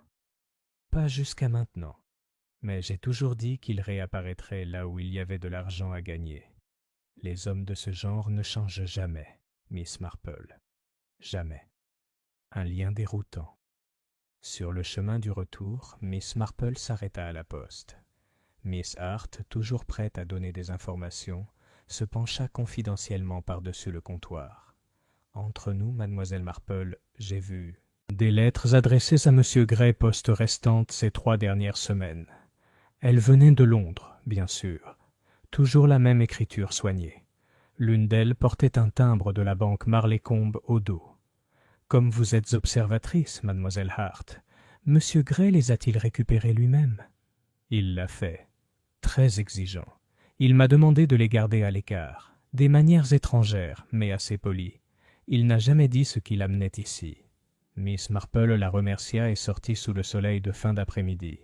Gray avait donc reçu des lettres, peut-être d'un complice, peut-être de quelqu'un craignant d'être exposé. Et l'enveloppe déchirée qu'elle avait trouvée dans le jardin du presbytère pouvait bien en être une. Réflexion silencieuse. Ce soir-là, alors que Miss Marple était assise près de son foyer avec son tricot, elle laissa les pièces s'arranger d'elles-mêmes. Gray avait autrefois été lié à Marleycombe Hall et au domaine complexe de Sir Edmund. Il était retourné à Rose Hill pour poser des questions sur les cottages de Willowbrook et peut-être sur d'autres propriétés. Il avait reçu des lettres de Londres, dont l'une portait la marque d'une banque. Madame Fanshawe et Colin Rattray ont tous deux réagi à sa présence avec malaise.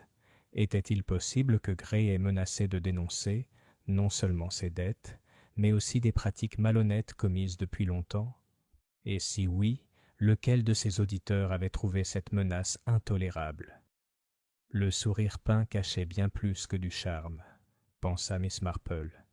Il dissimulait un savoir, et le savoir, utilisé avec négligence, pouvait être plus mortel que n'importe quel poison. Elle posa son tricot et contempla le feu. Quelque part à Rose Hill se trouvait celui qui avait suffisamment craint Gray pour le tuer, et qui, à nouveau, avait eu assez peur pour s'en prendre au jeune Rattray. La question n'était pas seulement « OMSE la chance », mais dont le passé aime. Gray était sur le point de le découvrir. Chapitre 10. Le fardeau du jeune homme. Colin Rattray n'avait pas été beaucoup vu les jours qui avaient suivi son effondrement au Blue Hart. Il restait dans son logement situé au-dessus des bureaux de l'agence immobilière Meacham & Sons, et lorsqu'il en ressortait, il marchait avec une sorte d'attention traquée, comme s'il s'attendait à ce que tous les visages se tournent vers lui avec accusation. Miss Marple, dont la douceur pouvait ouvrir des portes que la force ne pouvait que fermer, décida par un bel après-midi de lui rendre visite. Elle prit un petit panier de pommes dans son jardin. « Pour le bureau, pas pour l'estomac, » expliqua-t-elle en les lui offrant. « Elles empêchent les papiers de voler. » Colin parut surpris à son arrivée, mais il pouvait difficilement refuser l'entrée à une visiteuse aussi inoffensive. Son bureau était une pièce étroite avec un haut bureau, un classeur et des registres empilés comme des fortifications. Un hôte nerveux. « Vous avez eu un choc, monsieur Rattray, » commença Miss Marple en s'installant dans un fauteuil droit. « Ce n'est jamais agréable d'être si près d'une tragédie. » Il déglutit. « Choc? Oui. Mais on m'a dit que j'avais eu de la chance. Le médecin dit qu'une autre dose m'aurait achevé. » Miss Marple inclina la tête. « J'imagine que vous n'étiez pas la victime visée, pas personnellement. Mais peut-être étiez-vous un peu trop proche de sujets qu'il valait mieux laisser de côté. » Il lui lança un regard bref et perçant. « Que veux-tu dire? »« Monsieur Gray vous a posé une question sur les cottages Willowbrook, » dit-elle doucement. « Et vous avez éludé la question. Mais évitez, monsieur Rattray, n'empêchent pas toujours les ennuis. Parfois, cela les provoque. La main de Colin se crispa sur le bord du bureau. Pendant un instant, il sembla qu'il allait tout nier. Puis, les épaules affaissées, las, il parla. L'enchevêtrement de l'héritage. Je vais vous dire la vérité, Miss Marple, car je ne supporte pas l'idée que l'on puisse croire que je l'ai empoisonné. Les cottages de Willowbrook ne sont pas simples. Lorsque j'ai succédé à M. Meacham, j'ai découvert des irrégularités dans les papiers. Loyer payé comptant, contrat sans signature, terre vendue dans des circonstances étranges. Tout cela remontait à l'époque de Sir Edmund Verwood. Et puis j'ai découvert pire. Mon père, il était intendant ici il y a 20 ans, était mêlé à tout ça. On lui avait versé des sommes, et il manquait des sommes sur les comptes de la succession. Je crois, sa voix baissa, je crois que Gray était au courant. Il m'a menacé à la fête. Il a dit qu'il avait la preuve de la malhonnêteté de mon père, et que si je ne le payais pas, il verrait toute l'histoire rendue publique. Mon père est mort maintenant. Mais la honte... Il s'interrompit, le visage blême. Miss Marple croisa doucement les mains sur ses genoux. « Du chantage, » dit-elle doucement. « Oui, Monsieur Gray avait un penchant pour ce genre de jeu. Et vous étiez bien jeune pour vous retrouver dans sa ligne de mire. » Colin releva brusquement la tête. « Mais je ne l'ai pas empoisonné. Je le jure. J'ai pensé parler de ces menaces à l'inspecteur, mais à quoi bon? Ça ne ferait que salir le nom de mon père. Et la mort de Monsieur Gray. Ça me fait passer pour coupable, non? Les apparences ne sont pas toujours vraies, dit doucement Miss Marple. Je ne pense pas que vous soyez du genre à verser du poison dans une coupe. Mais quelqu'un d'autre a peut-être trouvé votre honte utile. Miss Marple réfléchit. En quittant le bureau, Miss Marple descendit lentement High Street, son panier désormais léger sur son bras. L'histoire de Colin collait bien avec ce qu'elle savait déjà. Gray était revenu à Rose Hill non pas pour le plaisir, mais pour déterrer les cendres de vieux scandales. Il en avait trouvé un en la personne du père de Colin Rattray.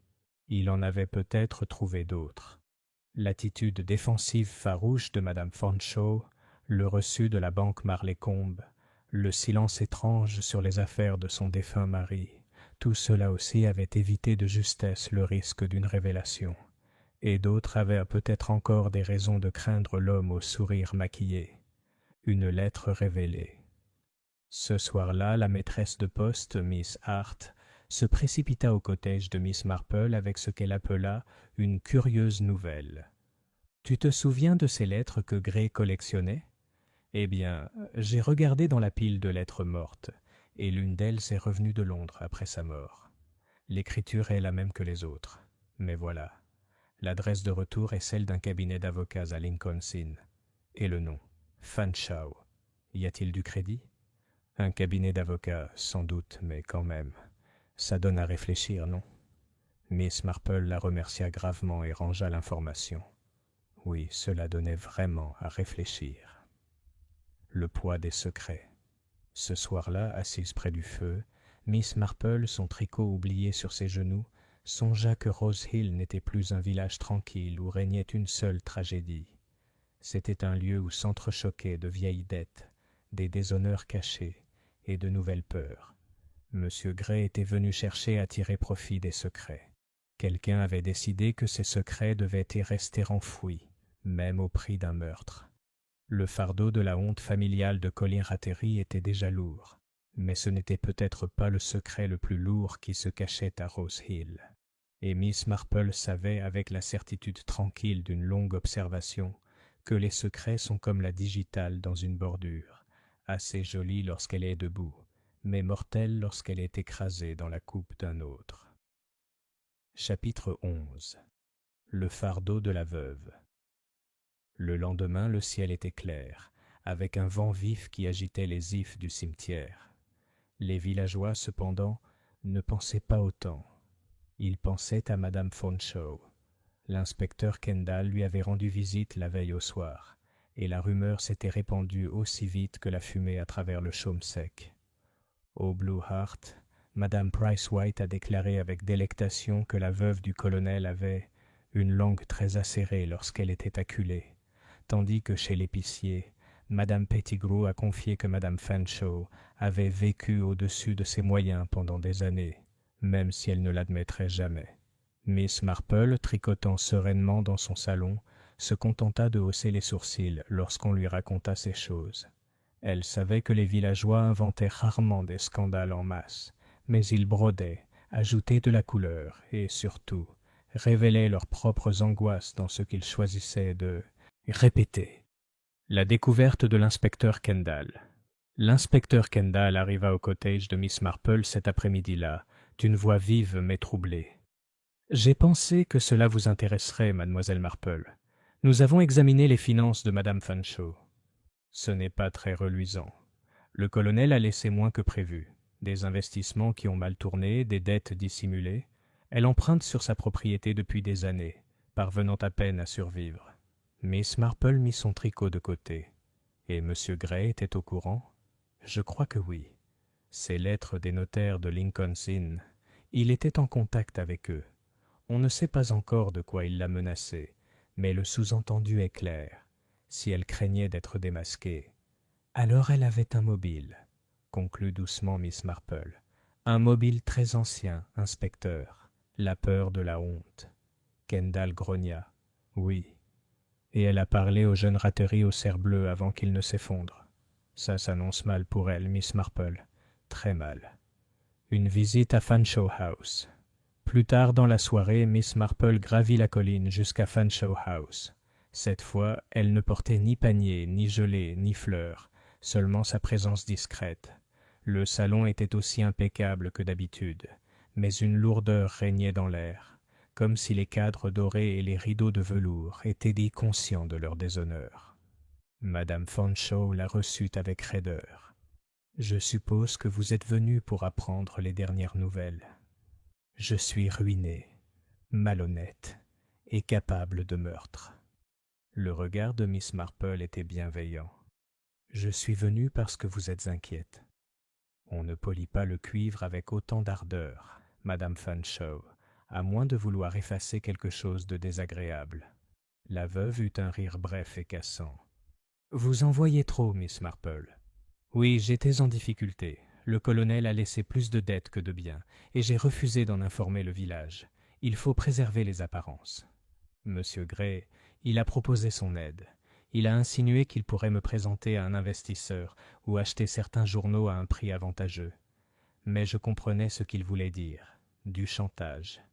Et quand tu as vu Monsieur Rattray au Blue Hart, je l'ai supplié, Miss Marple, de détruire tous les papiers que Gray aurait pu brandir. Je n'ai pas pu supporter cette honte. Je n'ai jamais touché à la boisson de cet homme, je le jure. Si l'inspecteur pense le contraire, il se trompe. » Miss Marple posa doucement la main sur le bras de la femme. « Je crois que vous ne l'avez pas empoisonné, Madame Fanshawe, mais vous devez admettre que vous aviez des raisons de souhaiter que M. Gray soit réduit au silence. » Les yeux de la veuve se remplirent de larmes, rapidement essuyées. « J'avais des raisons, oui, mais d'autres aussi. Ne l'oublie pas. » Un indice petit, mais révélateur. Alors que Miss Marple quittait Fanshawe House, le crépuscule était déjà tombé, et les lampadaires brillaient faiblement dans le chemin. Elle s'arrêta devant le portail et remarqua quelque chose d'étrange. Des grains blancs dispersés le long du chemin, illuminant la lumière de la lanterne. Elle se pencha. Du sucre. Pas beaucoup, mais suffisamment pour indiquer que quelqu'un en avait renversé récemment. C'était un détail, facile à expliquer, facile à oublier. Mais l'esprit de Miss Marple, si habile à reconstituer les énigmes humaines, s'y attardait. Le sucre, l'objet même par lequel le poison avait été initialement administré, et le sucre renversé devant le portail de Fanshawe House était pour le moins suggestif. Réflexion. Plus tard, dans son salon, Miss Marple réfléchit à tout ce qu'elle avait appris. Madame Fanshawe avait un mobile, une opportunité, et maintenant même un soupçon de lien avec le sucre empoisonné. Pourtant, son instinct lui inspirait la prudence. Madame Fanshawe était fière, effrayée et peut-être stupide, mais pas cruelle. Elle avait l'air d'une femme qui cache un défaut. pas d'une meurtrière. Et cette pensée a conduit Miss Marple à une question plus profonde. Si Madame Fanshawe n'avait pas tué Gray, alors qui l'avait fait? Qui, à Rose Hill, avait à la fois les connaissances et le culot d'administrer du poison, et la subtilité de laisser les autres en porter la responsabilité? Miss Marple reprit son tricot, ses aiguilles claquant doucement à la lumière de la lampe. La vérité, sentait-elle, se rapprochait. Le sourire maquillé de M. Gray avait trop caché, et en tentant de démasquer les autres, il avait signé son propre arrêt de mort. Chapitre 12. Une révélation inattendue. Le village, toujours avide de tirer des conclusions, avait désormais largement décidé que Madame Fanshawe était la coupable. L'orgueil et l'argent étaient des motivations compréhensibles pour tous. Le vendredi matin, lorsque le garçon de l'épicier eut terminé ses livraisons, on répétait avec assurance que la veuve du colonel allait être enlevée d'un jour à l'autre. Pourtant, l'inspecteur Kendall, bien que convaincu par ses motivations, n'était pas tout à fait prêt à agir. « J'aime les faits, dit-il à l'agent Briggs d'un ton sombre, et je ne les ai pas encore. Nous avons le sucre empoisonné, certes, mais pas celui qui l'a placé là. Sans cela, je ne risquerais pas d'être inculpé. » Miss Marple écoutait, le regard doux. Elle savait que Kendall était suffisamment honnête pour résister à la tentation d'une solution facile. Mais elle savait aussi que, tandis que l'inspecteur cherchait des faits, la vérité humaine risquait de lui échapper. Une visite de Madame Pierce. C'était au milieu de l'après-midi lorsque Madame Pierce arriva au cottage de Miss Marple, le visage rouge, les mains tordant un mouchoir humide. Oh, Miss Marple, je ne savais plus où donner de la tête. On raconte encore des choses horribles sur ma Lily. Et maintenant quelque chose est apparu, quelque chose que je n'aurais jamais imaginé. Miss Marple posa son tricot et versa un peu de thé, laissant la pauvre femme se ressaisir avant de reprendre la parole. « Dites-moi, Madame Pierce, que s'est-il passé ?» Madame Pierce se pencha en avant, la voix tremblante. « J'ai reçu une lettre ce matin, réexpédiée de Marleycombe. Elle était adressée à mon défunt mari. Je n'ai jamais su. J'ignorais qu'il avait travaillé pour Sir Edmund Verwood. C'était des années avant son arrivée à Rose Hill. Mais la lettre, elle vient d'un notaire londonien, au sujet de documents liés au cottage de Willowbrook. Mon mari devait en savoir plus qu'il ne m'en a jamais dit. » Miss Marple prit l'enveloppe avec délicatesse. L'écriture londonienne soignée était la même qu'elle avait vue sur les lettres de Gray à la poste. Elle la retourna et nota le nom de l'entreprise, celle-là même dont Miss Hart avait parlé auparavant. « Votre mari a-t-il déjà parlé de telles choses ?»« Jamais. C'était un homme discret, Dieu lui garde. Un simple commis, pensai-je, rien de plus. Mais s'il était mêlé aux affaires de Sir Edmund, et si M. Gray le savait, oh, Miss Marple, et s'il s'en prenait à Lily pour cette raison, et si ma pauvre fille était mêlée à quelque chose qui s'est passé avant sa naissance ?» Les pensées silencieuses de Miss Marple. Miss Marple lui tapota la main. « Tiens, tiens, ma chère, les familles ont une histoire, comme les jardins ont des racines sous la terre. Parfois, on ne voit les racines qu'après une tempête qui met la terre à nu. » Après le départ de Madame Pierce, Miss Marple resta assise un long moment, les yeux fixés sur le feu. Pièce après pièce, le puzzle se modifiait. Monsieur Gray avait autrefois été lié à Sir Edmund Verwood. Les cottages de Willowbrook, vendus à la hâte après la mort de Sir Edmund, dissimulaient des irrégularités.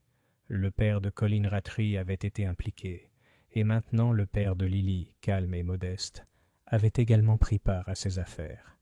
Deux familles, liées par de vieux secrets, et toutes deux menacées par le retour de Gray. Un soupçon de malice. Ce soir-là, Miss Marple a assisté à une petite réunion au presbytère, où l'inspecteur Kendall a partagé les dernières découvertes. Le laboratoire confirme que les morceaux de sucre ont été manipulés avant la fête. On ne sait pas quand, mais quelqu'un y avait accès avant. Madame Ellison joignit les mains, consternée. Ce qui veut dire que n'importe laquelle d'entre nous aurait pu entrer dans la cuisine ce matin-là. J'avais des dames qui entraient et sortaient tout le temps. « Oui, » répondit Kendall d'un ton sombre. « N'importe qui aurait pu le glisser. Madame Fanshawe, le jeune Rattray, et même mademoiselle Pierce. À la mention de Lily, Miss Marple parla, doucement mais distinctement. Et peut-être quelqu'un d'autre, quelqu'un qui ne se méfie de personne, précisément parce qu'il est toujours là, toujours digne de confiance. Il y eut un silence, seulement rempli par le tic-tac de l'horloge. Kendall la regarda fixement, mais Miss Marple avait déjà repris son tricot, les yeux baissés comme si elle n'avait rien dit de remarquable. Réflexion. Plus tard, alors qu'elle rentrait chez elle sous le ciel étoilé, Miss Marple repensa à la révélation de Madame Pierce. Si le père de Rattray et celui de Lily avaient tous deux été mêlés aux affaires embrouillées de Sir Edmund, alors M. Gray avait ratissé large. Mais qui, se demandait-elle, avait eu si peur d'être démasqué qu'il aurait tué pour l'empêcher? Était-ce Colin, cherchant désespérément à protéger son nom de famille, Madame Fanshawe, s'accrochant à sa dignité, ou un autre caché encore dans le calme du village? Le sourire peint de M. Gray, pensait-elle, n'était qu'un masque tendu à chacun d'eux, et derrière de tels masques, les gens révélèrent parfois plus d'eux-mêmes qu'ils ne le souhaitaient. Chapitre 13. Danger sur le green. Le samedi s'était levé avec une luminosité trompeuse, le genre de journée où Rose Hill baignait habituellement dans le calme du marché et des courses matinales. Mais le calme n'était plus possible. La gaieté de la fête n'était plus qu'un souvenir, remplacé par une suspicion sourde, et la certitude qu'un poison pouvait se cacher dans la plus banale tasse de thé. L'inspecteur Kendall, impatienté par la lenteur des progrès, avait déclaré le village, sous le coup d'un nuage, et multiplié les visites au foyer suspect. L'agent Briggs patrouillait la rue principale avec une telle solennité que même les enfants jouant aux billes baissaient la voix à son passage. Et puis, au milieu de l'après-midi, un autre choc est arrivé. L'incident. Ce fut Madame Ellison, l'épouse du vicaire, qui faillit être la troisième victime. Elle était allée ranger les cantiques dans la sacristie de l'église avant les vêpres. Lorsqu'elle prit la bouilloire laissée sur le petit réchaud, elle trouva un léger résidu collé au bord, des cristaux blancs qui dégageaient une odeur amère. Curieuse, elle y plongea un doigt et le porta à sa langue. Quelques instants plus tard, elle tituba contre la table de la sacristie, le cœur battant, le souffle court. Heureusement, le bedeau entra juste à ce moment et alla chercher le docteur Barker. Il trouva Madame Ellison pâle mais consciente, les signes révélateurs d'une intoxication digitalique faible mais indéniable. « Une petite dose », dit-il gravement. « Suffisamment pour effrayer, peut-être, pas pour tuer. Mais l'intention est évidente. » La nouvelle se répandit rapidement. Au moment où les vêpres auraient dû commencer, l'église était remplie non pas d'hymnes, mais de murmures anxieux. L'alarme de l'inspecteur, Kendall arriva sans humeur diplomatique. « Ce n'est plus une question de conjecture, » déclara-t-il aux villageois rassemblés. « Quelqu'un tente ici de commettre un meurtre, encore et encore. Ce n'est pas un hasard, c'est délibéré. Et je vais trouver le coupable, soyez-en sûrs. » Madame Fanshawe était assise, raide et indignée, les lèvres pincées. Colin Rattray, le visage blême, semblait sur le point de s'évanouir à nouveau. Lily Pierce s'accrochait à sa mère, défiant les murmures qui s'ensuivaient encore. Miss Marple, assise tranquillement au fond, les observait tous. Son regard s'attarda sur Madame Ellison, réconfortée par des sels odorants et un verre d'eau. Pauvre petite! Elle n'avait ni ennemi, ni dette, ni secret digne d'être découvert. Mais on lui faisait confiance. Elle circulait librement dans les cuisines, les offices et les sacristies. Si quelqu'un souhaitait semer la terreur dans le village sans révéler sa véritable cible, elle était le choix idéal. Une conversation tranquille. Plus tard, alors que la foule se dispersait en groupes inquiets, Miss Marple s'approcha de l'inspecteur Kendall. « Ce métier devient de plus en plus dangereux, inspecteur.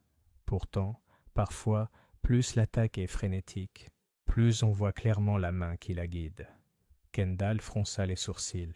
« Savez-vous quelque chose que vous ne m'avez pas dit, Miss Marple ? » « Je connais bien des petites choses, » dit-elle doucement, « mais il faut les mettre à leur place, comme les mailles d'une chaussette. Sinon, on ne voit qu'un écheveau de laine. Kendall gémit. Si seulement ta laine pouvait me donner un nom. Patience, inspecteur, dit Miss Marple, le regard doux. La nature humaine finit toujours par se trahir. Il suffit d'attendre et d'observer. Le reflet de Miss Marple. Ce soir-là, dans son cottage, Miss Marple disposa une fois de plus les fragments. Monsieur Gray était revenu à Rose Hill pour déterrer de vieux scandales liés à Sir Edmund Verwood. Les pères de Colin Rattery et de Lily Pierce étaient tous deux impliqués.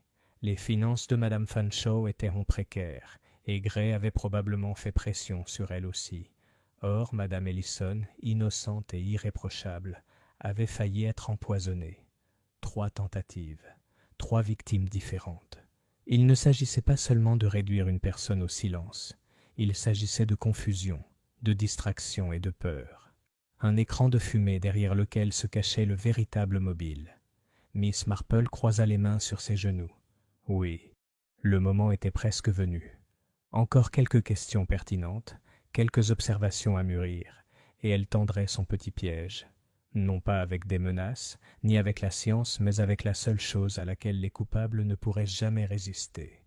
Leur propre folie humaine. Chapitre 14. Miss Marple tend un piège. Le dimanche suivant l'empoisonnement imminent de Madame Ellison s'annonça avec une sérénité presque trompeuse. Les cloches sonnaient pour les matines, les haies brillaient d'une rosée de fin d'été, et les boutiques de Rose Hill High Street ouvraient avec leur calme habituel. Pourtant, sous cette normalité, la peur couvait encore. Les gens contemplaient leur thé, leur gâteau, et même le sucrier du Blue Hart, avec la méfiance de soldats scrutant l'horizon. L'inspecteur Kendall, las des impasses, vint voir Miss Marple ce matin-là, l'air sombre. « J'ai tourné en rond, Miss Marple, » avoua-t-il. « Madame Fanshawe a un mobile, le jeune Rattery a des relations, la jeune Pierce a une opportunité. Et pourtant, plus j'y regarde, moins j'en suis sûr. Je jure que cette affaire va me rendre fou. » Les yeux bleus de Miss Marple pétillèrent avec bienveillance. « Oh, mais la distraction est précisément ce que les coupables cherchent, inspecteur. Quand il y a trop de confusion, il faut simplifier les choses. J'ai réfléchi, ce n'est pas seulement ce que les gens, fait à la fête, mais ce qu'ils n'ont pas pu s'empêcher de révéler d'eux-mêmes. » Kendall lui lança un regard interrogateur. « Et que proposes-tu » ? « Eh bien, rien de plus inquiétant que le thé, » dit Miss Marple d'un ton doux. « Si vous voulez bien céder à l'envie d'une vieille dame, j'aimerais inviter certaines personnes à mon cottage cet après-midi. Une petite réunion pour les apparences. Vous devez, bien sûr, être présente. » Kendall hésita. « Tu veux les débusquer » Miss Marple sourit sereinement, ses aiguilles claquant comme si elle ne discutait que du talon d'une chaussette. « J'ai toujours pensé, inspecteur, qu'avec le bon cadre, on ne peut résister à l'envie de se mettre à nu. Il s'agit de créer la scène idéale. » Le rassemblement. Cet après-midi-là, les invités choisis arrivèrent au cottage blanchi à la chaux de Miss Marple. Madame Fanshawe, raide et pleine de ressentiment, son sac à main fermement serré sur ses genoux.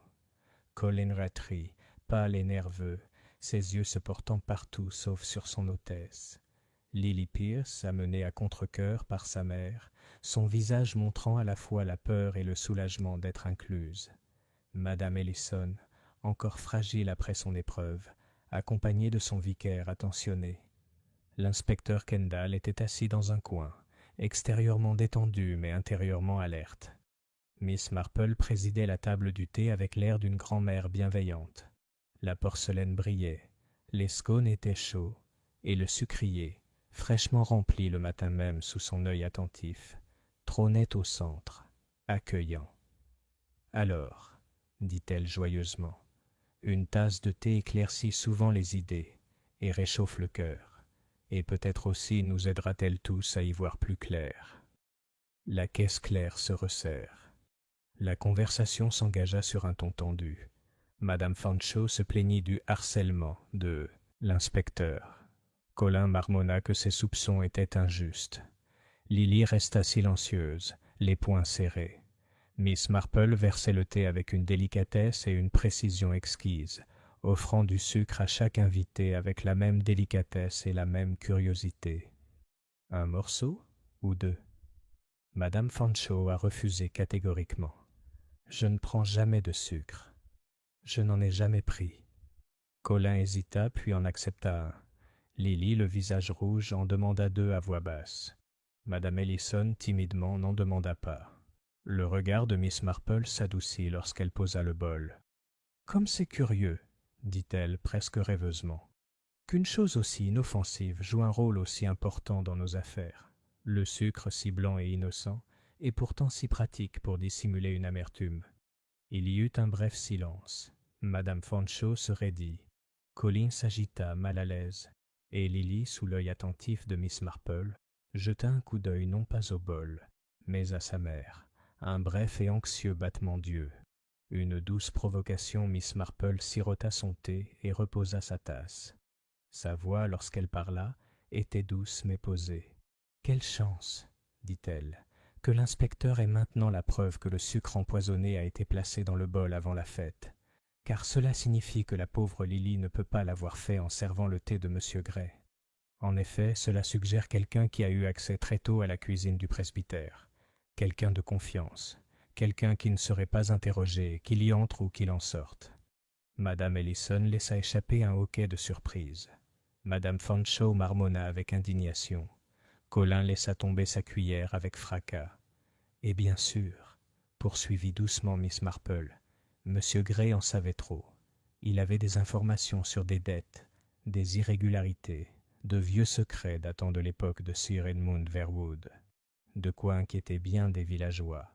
Il possédait le genre de savoir qui rend un sourire, même peint, très dangereux. » Elle regarda autour de la table, son regard doux mais fixe.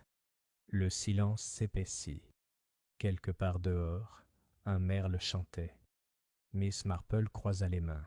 « Eh bien, n'est-ce pas une chance que la vérité finisse par se révéler, avec un peu de patience ?» Le piège était tendu. Le moindre mouvement, un battement d'œil, une main tremblante, un déni indigné trop rapide, avait déjà commencé à trahir le coupable. Miss Marple, qui avait vécu assez longtemps pour connaître les mécanismes de la faiblesse humaine, sentait le piège se resserrer. Le masque du tueur tombait. Bientôt, très bientôt, il tomberait. Chapitre 15. Le masque tombe. Le goûter au cottage de Miss Marple s'était installé dans un silence pesant. Les tasses tintaient faiblement. L'horloge sur la cheminée tic-taquait avec une insistance solennelle. Chaque invité était figé, comme si l'air lui-même l'écoutait. L'inspecteur Kendall, vigilant dans son coin, ne dit rien. Il avait appris que les méthodes de Miss Marple n'étaient là pas les siennes, mais qu'elles étaient efficaces. Miss Marple elle-même tricotait sereinement, ses aiguilles cliquetant au rythme mesuré de la patience. Ce n'était pas le silence qui la dérangeait, mais ce qu'il signifiait. À fait les gens ne pouvaient donc pas le supporter longtemps. Tôt ou tard, quelqu'un finissait toujours par le briser. Le mot fatal. Ce fut Madame Fanchot qui parla la première, la voix aiguë de ressentiment. Toutes ces bêtises à propos du sucre, n'importe qui aurait pu toucher à ce bol. Les domestiques des Ellison, les dames qui préparaient à la table. Pourquoi les soupçons doivent-ils toujours se porter sur les paroissiens respectables? Miss Marple sourit gentiment. La respectabilité, chère Madame Fanchot, est très réconfortante, mais elle ne tient pas toujours chaud quand la vérité se fait froide. Colin eut un rire nerveux qui s'éteignit presque aussitôt. Vraiment? Et si Gray faisait chanter la moitié du village, il a peut-être eu ce qu'il méritait. Mériter? Répéta doucement Miss Marple. C'est un mot dangereux, monsieur Rattray. Il est souvent plus réservé aux coupables qu'aux innocents. Lily Pierce, pâle et tremblante, s'écria soudain. Pourquoi ne voyez-vous rien? Ce n'était pas moi, ça n'a jamais été moi. Je détestais son regard, certes, mais je n'ai jamais touché à son thé. J'ai juste... Elle s'interrompit brusquement, se mordant la lèvre. Sa mère lui prit la main et murmura. « N'en dis pas plus, Lily, n'en dis pas plus. » Et c'est à cet instant que le dérapage s'est produit. Le tel Madame Ellison, restée silencieuse jusque-là, se pencha en avant, inquiète. « Ma chère, personne ne vous prend pour une méchante. Vous n'auriez pas pu l'empoisonner, à moins que vous ne sachiez. » Elle hésita, les yeux écarquillés, et se couvrit la bouche de la main. Le silence qui suivit était lourd comme la pierre. Les aiguilles de Miss Marple s'arrêtèrent. Elle leva les yeux d'un air doux et triste. « Ah, dit-elle doucement, le voilà. Vous saviez pour le poison, Madame Ellison, et vous n'auriez pas dû, à moins que ce ne soit vous qui l'ayez placé. » La femme du pasteur poussa un petit cri et se laissa retomber sur sa chaise. Son mari se leva d'un bond, incrédule, mais l'expression de Madame Ellison trahissait ce que ses paroles n'avaient jamais dit. Le démasquage. L'inspecteur Kendall se leva brusquement. « Madame Ellison, est-ce vrai ?» La pauvre femme joignit les mains, les larmes ruisselant sur ses joues. « Je voulais juste lui faire peur. Il savait des choses horribles, sur mon frère à Londres. Il l'aurait ruiné, nous aurait tous ruinés. Je pensais que s'il tombait malade, il partirait, quitterait Rose Hill. Je n'ai jamais voulu qu'il meure. » Le vicaire gémit, le visage enfoui dans ses mains. Les autres restèrent stupéfaits. Madame Fanshawe, pâle de soulagement que les soupçons aient changé. Colin figé d'horreur. Lily serrant sa mère contre elle comme pour s'ancrer à la réalité. Le regard de Miss Marple était grave. « La digitale n'est pas un jouet, ma chère. Elle n'effraie pas, elle tue. Laissez-vous guider par la peur, et la peur est une conseillère des plus dangereuses. » Madame Ellison pleurait à chaudes larmes, son sang-froid brisé. Il m'a souri en prenant la tasse, ce sourire affreux. Je croyais qu'il le savait déjà. Je croyais. La victoire silencieuse de Miss Marple. Le piège avait fonctionné. Miss Marple n'avait ni accusé ni acculé. Elle avait simplement exposé des bribes de vérité, parlé gentiment de sucre et de secrets, et attendu. La nature humaine avait fait le reste. L'inspecteur Kendall, d'un air sombre mais efficace, prit les choses en main. « Madame Ellison, je vous demande de m'accompagner. Vous ferez une déclaration officielle. » Le vicaire se leva, bouleversé, mais posa une main rassurante sur le bras de sa femme. « Nous irons ensemble, » dit-il d'une voix lourde de chagrin. Lorsqu'ils partirent, le silence retomba dans la pièce. Seules les aiguilles de Miss Marple reprirent leur léger cliquetis. Réflexion. Quand enfin les autres furent partis, Kendall se tourna vers Miss Marple avec un mélange d'admiration et d'exaspération. « Tu n'échoues jamais, hein? Je croyais que c'était Madame Fanshawe. Je l'aurais juré. Mais tu l'as vue depuis le début. » Miss Marple secoua la tête. « Pas tout le temps, inspecteur. J'ai seulement remarqué que Madame Ellison s'inquiétait trop de la bouteille qu'elle essayait de cacher, et qu'elle parlait de choses qu'elle ne pouvait pas vraiment savoir. La peur se trahit plus vite chez ceux qui semblent inoffensifs. Et les poisons les plus dangereux ne sont pas toujours en bouteille. » Kendall soupira en se frottant le front. « Je ne comprendrai jamais comment tu fais. » Miss Marple sourit faiblement. « Oh, mais vous y arriverez, inspecteur. Vous apprenez. Il suffit de se rappeler que la nature humaine est la même partout, que ce soit à une fête, dans un salon, ou dans la sacristie d'une paisible église de campagne. » Chapitre 16. Le sourire peint. L'inspecteur Kendall avait suggéré le presbytère pour la réunion, mais l'ironie n'avait échappé à personne. C'était là que M. Gray avait siroté son dernier thé, et c'est là que les fils du mystère allaient désormais être démêlés. Les principaux villageois se rassemblèrent avec un mélange d'effroi et de curiosité. Madame Fanshawe était assise, le menton haut, comme pour défier quiconque de se rappeler les rumeurs sur ses finances. Colin Rattray jouait avec ses boutons de manchette, pâle mais avide d'être disculpé. Lily Pierce s'accrochait à sa mère, toujours effrayée par les ragots qui avaient terni son nom. Et dans un coin, le vicaire, lui-même, le visage blême, soutenait sa femme, assise, tremblante, les yeux baissés. Miss Marple, silencieuse et modeste comme toujours, occupait sa chaise habituelle près du foyer. Elle joignit les mains et commença d'une voix douce mais ferme. L'explication, monsieur Lucien Gray, ou Gradowski comme on le surnommait, était un homme qui vivait de son esprit. Sa carrière au théâtre n'avait que peu d'importance. Sa véritable profession était la découverte et l'exploitation de secrets. Il y a des années, il était secrétaire de Sir Edmund Verwood à Marleycombe Hall, et il est évident qu'il avait eu connaissance d'irrégularités dans la succession.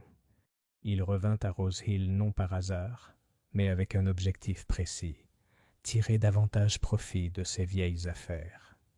Il rechercha M. Rattray, sachant que le jeune homme avait hérité non seulement de la position de son père, mais aussi de l'ombre de ses activités. Il pressa Madame Fanshawe, dont le défunt mari la laissa dans une situation financière précaire. Il reçut également des lettres d'avocats londoniens, le liant également à des affaires impliquant la famille Pierce. Mais le chantage est un métier dangereux. Il engendre la haine de tous côtés. Le sourire de M. Gray, si éclatant, si maquillé, dissimulait une menace. Et la menace engendre le désespoir. Elle tourna ses yeux doux vers Madame Ellison. « Ma chère, vous craignez pour votre frère à Londres. M. Gray avait découvert quelque chose à son sujet, et vous pensiez qu'il le révélerait au public. Vous étiez terrifiée, non pas pour vous-même, mais pour votre famille. Alors, lorsque vous avez disposé le service à thé à la fête, vous avez touché au sucrier. Pas grand-chose, juste assez pour rendre M. Gray malade, pour l'effrayer, pensiez-vous, et le forcer à quitter Rose Hill. Mais la digitale ne pardonne pas. Mal dosée, elle tue, et elle l'a tué. Madame Ellison se couvrit le visage et pleura doucement. Le vicaire lui serra la main, mais ne dit rien. Le regard de Miss Marple se posa sur les autres. Les incidents ultérieurs, le whisky de M. Rattray au Blue Hart et la bouilloire dans la sacristie étaient des tentatives maladroites pour dissiper les soupçons. La main coupable, une fois souillée, prend peur et frappe aveuglément. Mais le schéma était clair. Seule Madame Ellison avait accès au sucre empoisonné et avait la possibilité de le placer. Avant the fête began. Les conséquences. L'inspecteur Kendall se leva. Vous l'avez bien entendu. Madame Ellison l'a admis. La loi doit suivre son cours. Sa voix, bien que sévère, n'était pas dénuée de compassion. Le vicaire prit enfin la parole, les mots empreints de tristesse. Ma femme a agi par peur, non par malveillance. Mais la peur, je le comprends maintenant, est le poison le plus cruel qui soit. Il y eut un silence. Puis Madame Fanshawe s'agita, la voix aiguë de soulagement. « Vous voyez, ce n'était pas moi. Je l'ai dit dès le début. » Colin Rattray eut un rire amer. « Nous étions tous coupables, Madame Fanshawe. Tous sauf Lily, peut-être. Monsieur Gray nous a montré un miroir et aucun de nous n'a aimé ce que nous avons vu. » Miss Marple, le regard bienveillant, parla doucement. « C'est tout à fait vrai. » Le sourire de M. Gray était artificiel, mais il forçait les autres à révéler leur véritable visage. Et c'est peut-être là que réside la tragédie. Il comprenait suffisamment la faiblesse humaine pour l'exploiter, mais pas assez pour en échapper aux conséquences. Épilogue. Des semaines plus tard, Rose Hill retrouva son rythme. On parlait de la fête avec un frisson, mais la vie reprit. On nourrissait les poules, on entretenait les jardins, on célébrait les offices. Madame Ellison, en attente de son procès, avait été discrètement emmenée chez des proches, et le vicaire continuait avec une dignité discrète. Lily Pierce se promenait de nouveau librement dans le village, même si elle rougissait encore des regards qu'on lui lançait. Colin Rattray restait à son poste, abattu mais déterminé à reconstruire la réputation de sa famille.